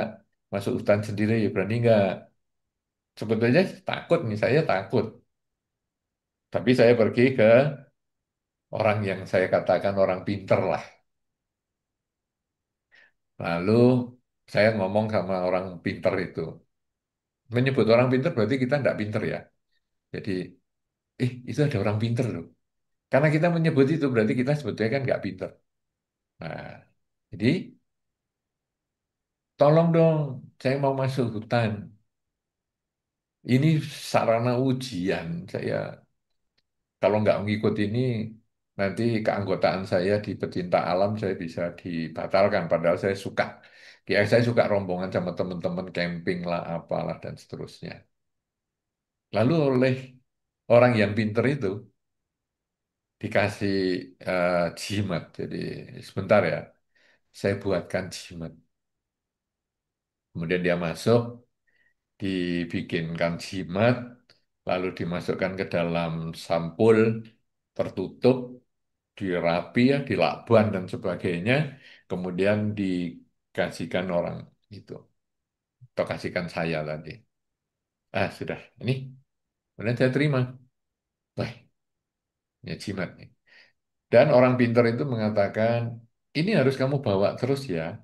Kamu simpen di tempat yang nempel dirimu. Jadi kalau kamu pakai jaket ya di jaketmu, kalau kamu pakai tas, mungkin di atas yang nempel di dirimu, atau kamu masukkan di ikat pinggang atau dompet atau apa. Pokoknya harus nempel terus. Pokoknya dari masuk hutan itu sampai keluar nanti harus nempel terus. Sampai selesai ujiannya nempel terus. Nanti kamu pasti aman, selamat. Oke, saya nurut. Jadi saya bawa semua. Nah, wah masuk hutan ngeri-ngeri juga nih, gelap. Ada suara binatang sana sini. Ya, oke lah, saya coba lagi. Saya kan ada jimatnya ini. Jadi selamat, selamat saya panggil sama orang tua, orang pandai itu tadi. Orang pandai, tolong ya, dibantu ya, dibantu ya, dibantu ya. Nah, saya mulai jalan. Ya ngeri-ngeri, tapi ya jalan. Dan akhirnya saya bisa sampai melewati hutan itu. Kemudian mengikuti ujian-ujian yang selanjutnya dan dinyatakan lulus. Nah, lalu karena lulus, saya pergi ke orang pinter itu lagi. Kemudian orang pinter itu saya temui dan saya mengatakan terima kasih Pak, saya sudah dibantu. Saya keluarkan jimatnya. Kalau saya nggak punya jimat ini yang saya bawa terus ini, mungkin saya nggak lulus Pak. Karena ngeri banget ya hutan itu. Hari itu saya malah ketemu harimau lagi. Tapi begitu saya tunjukkan jimat ini, harimaunya lari loh Pak. Ngeri banget itu hari itu saya, tapi akhirnya bisa. Nah, nanti saya kapan-kapan minta lagi ya Pak. Ini apa ada masa kedaluarsanya, expirednya? Ya, karena ini kan apa hanya dipakai sekali terus kemudian expired atau nanti bisa saya pakai selamanya. Kemudian si orang pinter itu mengatakan gini ya, coba ini ada gunting kamu buka itu lakbannya dan sebagainya. Gunting pinggir aja, jangan di tengah, pinggir gunting. Nah, kemudian amplop yang dilakban itu, kamu ambil isinya. Ya ambil. Coba itu ada kertas kan isinya. Ya, apa itu? Kosong. Loh, kosong. Ini bukan ada jimatnya. Enggak. Cuma saya kasih kosongan aja. Kamu kan menyebut saya orang pinter, berarti kamu kan enggak terlalu pinter. Dan benar, enggak terlalu pinter. Karena itu hanya kertas kosong membuat kamu lebih happy. Nah, jadi, maksudnya gimana ini? Maksudnya gini ya. Kalau kamu selamat sampai seberang, kamu mengatakan untung ada jimat ini.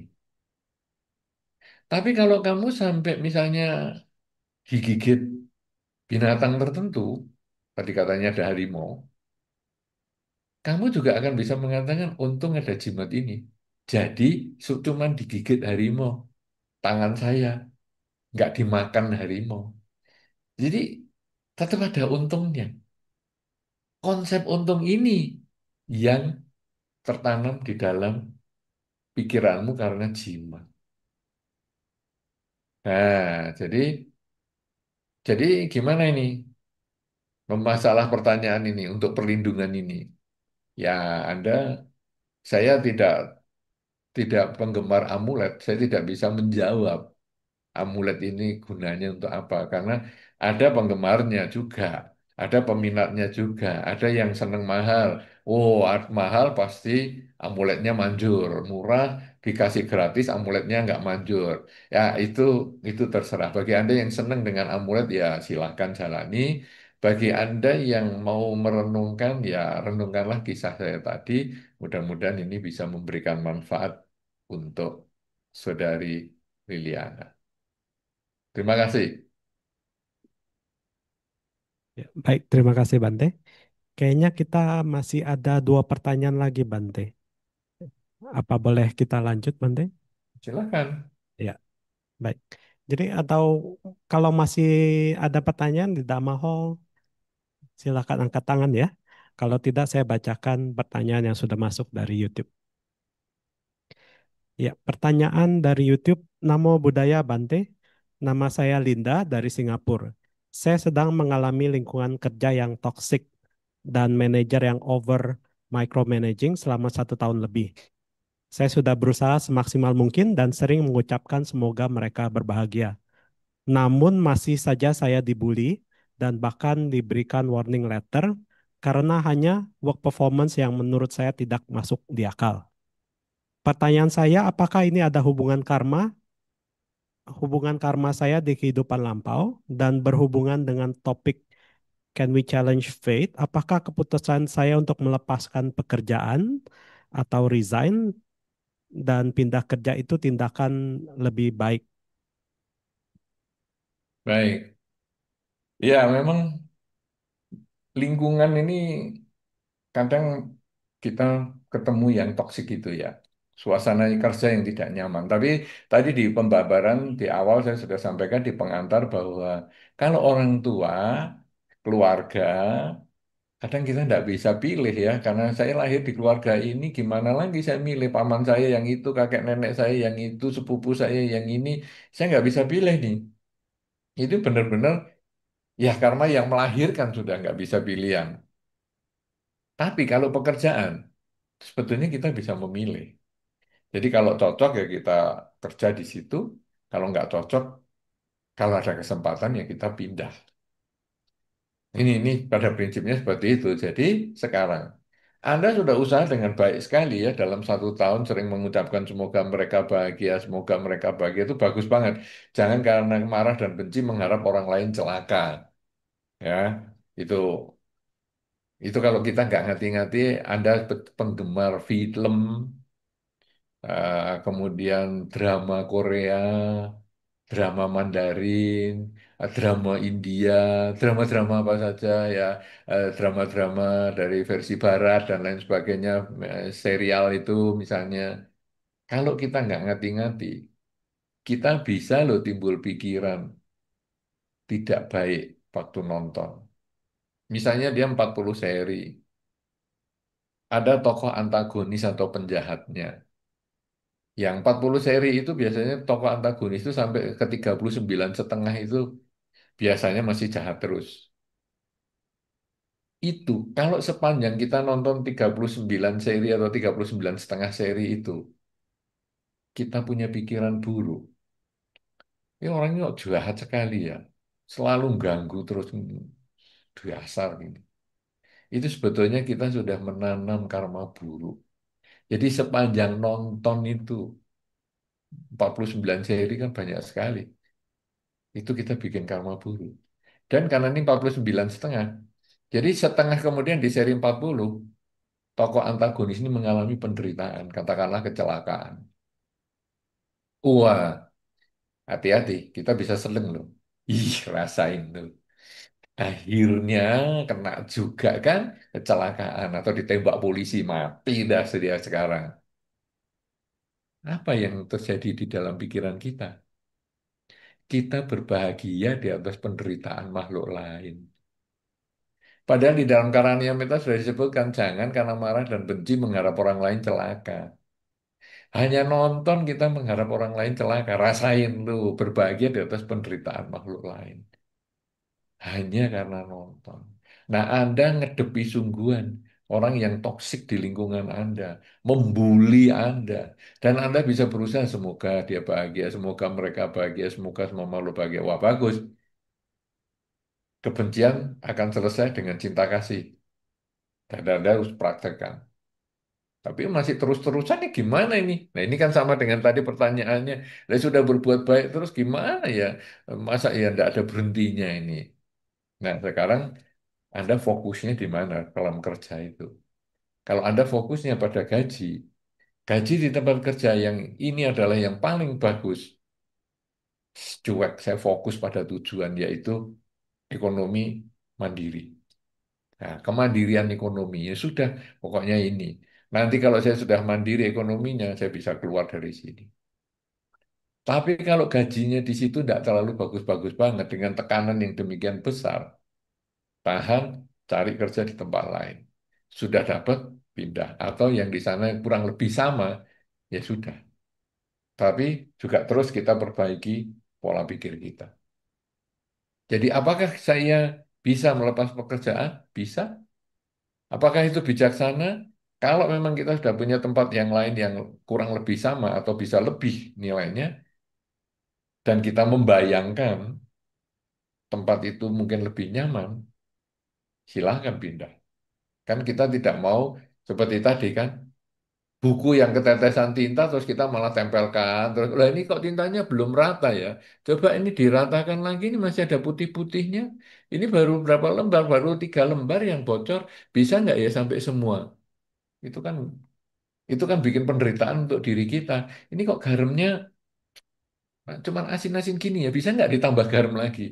Ya, itu kan namanya bikin penderitaan. Kita di dalam hidup ini kan logikanya cari kebahagiaan.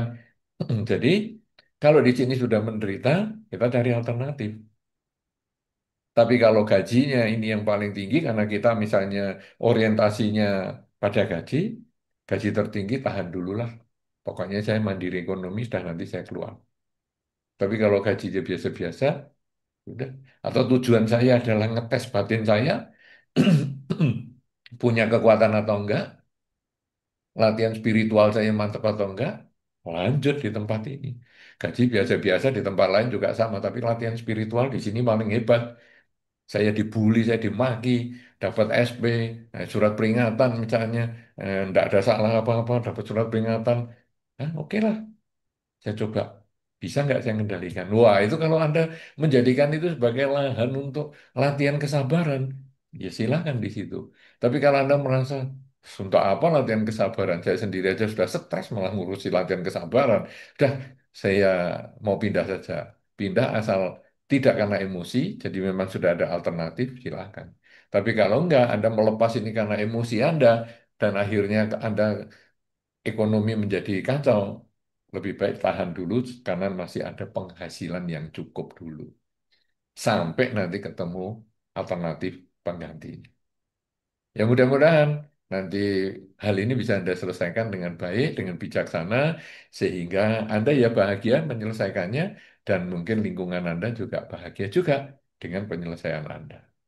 Saya kira demikian, mudah-mudahan bisa menjawab pertanyaan Anda tadi. Ya. Terima kasih Bante. Kesempatan terakhir untuk bertanya dari Damaho.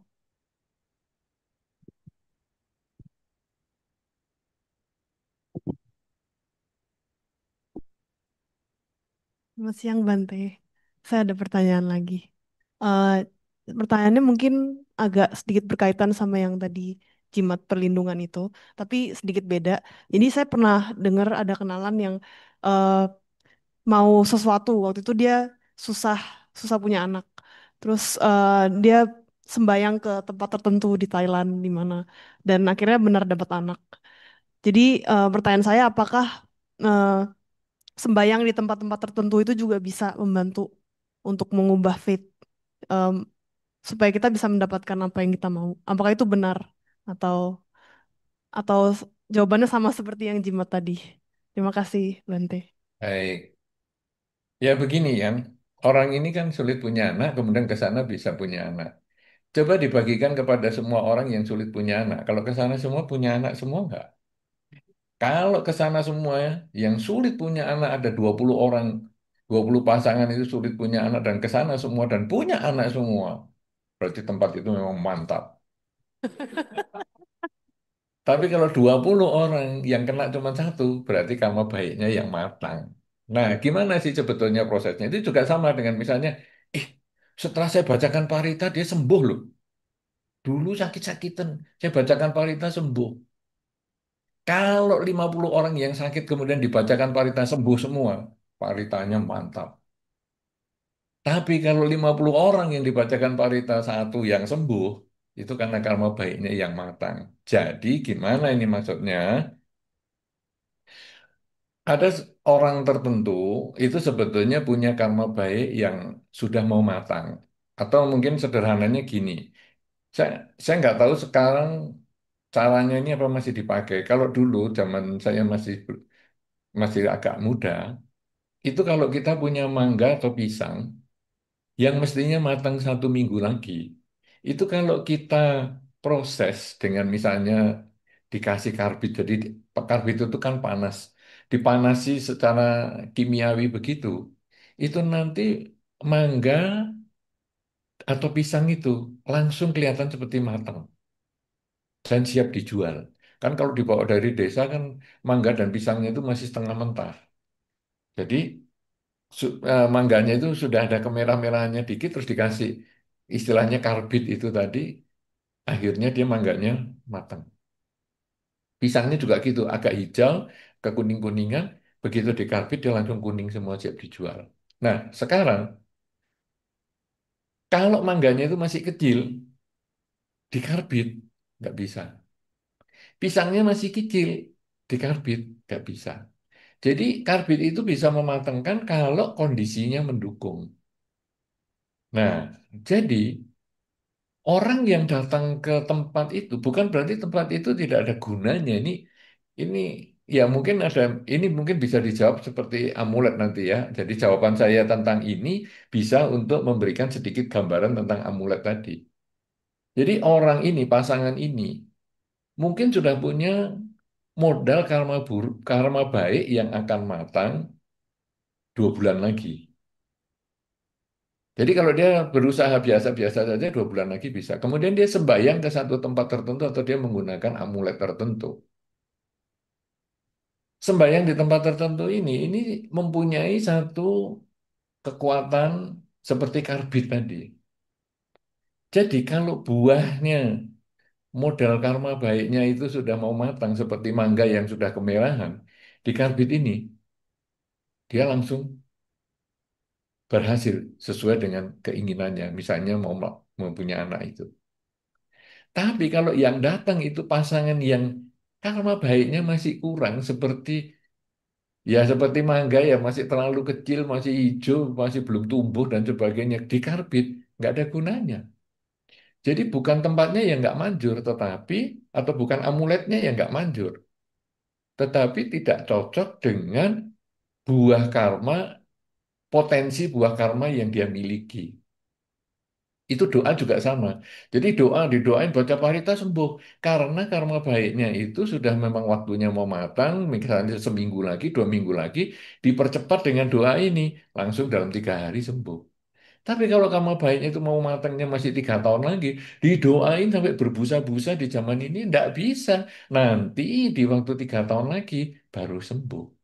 Jadi semua itu tergantung pada buah karma yang kita miliki. Lingkungan itu hanya mampu mengkondisikan buah karma kita lebih cepat berbuah kalau memungkinkan. Kalau nggak memungkinkan juga nggak bisa.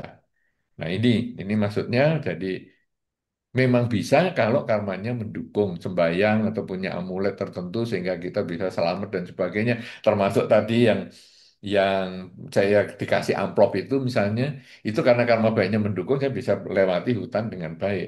Tapi kalaupun saya akhirnya digigit harimau, saya masih punya jawaban, untung saya punya jimat ini. Jadi kalau sekarang misalnya orang ini pergi ke sembahyang ke situ, kok nggak bisa punya anak? Ya, untunglah sudah kita nyoba, tapi memang belum berhasil. Jadi lebih lega. Nyoba kan 50% berhasil. Tidak nyoba 100% gagal. Jadi ya nyoba aja lah, nggak apa-apa, nggak ada ruginya juga. Gitu. Mudah-mudahan jawaban ini melengkapi jawaban tentang amulet juga, sehingga tidak menimbulkan kerancuan di dalam cara berpikir kita. Saya Terima kira kasih. demikian. Terima kasih. Pertanyaan yang sangat bagus ya. Dan Terima kasih, penting itu Bante. sebetulnya. Terima kasih. Mudah-mudahan bermanfaat. Silahkan, Saudara Weni, apa masih mau dilanjut? Apa sudah cukup? Ya, terima kasih Bante. Saya rasa waktunya sudah cukup Bante. Mungkin Bante ada kata-kata mutiara Bante yang ingin disampaikan. Mutiara karena kalau garam ntar larut Bante. Jadi Iya, mungkin yang bisa memotivasi kami untuk tetap praktek Dhamma dalam kehidupan sehari-hari kami Bante. iya. Bante. Ini kata-kata Anda ini medsos banget ya. Medsos biasanya. Apa kata-kata mutiara Anda hari ini? Aduh, itu medsos banget. Jadi begini ya, apa yang kita bahas tentang Can We Challenge Faith ini sebetulnya kita nasib ini adalah kita sendiri yang buat. Karma itu tidak pernah salah. Jadi kesulitan kita, kebahagiaan kita sebetulnya semua adalah milik kita. Tidak pernah orang lain membuat kita menderita.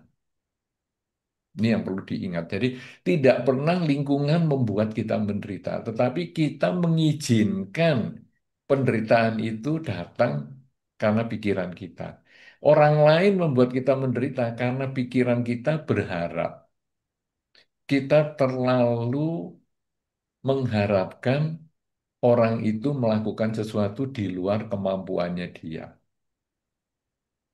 Nah, sekarang kita tentu harus memperbaiki diri kita sendiri, yaitu kalau keinginan tidak bisa sesuai dengan kenyataan, maka kenyataan yang tidak bisa diubah, keinginan kita yang bisa. Cara mengubah keinginan adalah memang dia begitu. Dengan kata sering mengatakan memang dia begitu, hidup kita di lingkungan yang tidak begitu nyaman, kita masih bisa bertahan. Seperti biji teratai yang jatuh ke lumpur.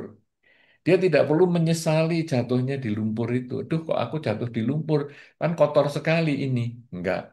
Ya sudah, memang aku sudah jatuh di lumpur. Kenyataan aku jatuh di lumpur tidak bisa mengubah kenyataan. Yang aku ubah adalah pola pikir dia itu. Ya sudah, saya jadikan lumpur ini sebagai media saya untuk tumbuh. Karena saya tidak bisa keluar lagi dari kolam, ya saya jadikan lumpur ini media saya tumbuh. Dengan cara seperti itu, maka teratai ini tumbuh dan tidak ternoda bahkan oleh lumpur atau air. yang melingkupinya. Inilah pola pikir kita, makanya di dalam tema-tema Buddhis di altar dan sebagainya selalu ada teratai itu artinya apa? Bahwa pikiran kita ini hendaknya seperti teratai yang walaupun jatuh ke lumpur di lingkungan yang tidak baik, orang tua yang menjengkelkan, keluarga yang menyakiti, teman kerja juga yang tidak menyenangkan, tidak sesuai harapan, jadilah tetap teratai yang menggunakan kekurangan-kekurangan ini, menggunakan semua kelemahan-kelemahan yang kita temukan ini sebagai sarana untuk tumbuh. Kalau kita keras dengan diri kita, maka dunia akan menjadi lunak dengan kita. Kita bisa bertahan, maka dunia akan menjadi lunak dengan kita. Tapi kalau kita lunak dengan diri kita, maka dunia akan keras dengan diri kita. Marilah kita mengubah nasib kita dengan disiplin, semangat, dan ulet di dalam mengembangkan kebajikan lewat pikiran, ucapan, dan perbuatan. Semoga dengan mulai sekarang sampai selama-lamanya Anda terus mengisi hidup ini dengan kebaikan, Anda akan memperoleh kebahagiaan pada waktunya. Saya kira demikian. Terima kasih. Semoga Anda sukses di dalam meningkatkan nasib Anda yang baik dan perbaiki nasib Anda yang masih belum baik. Terima kasih. Silakan, Saudara Willy.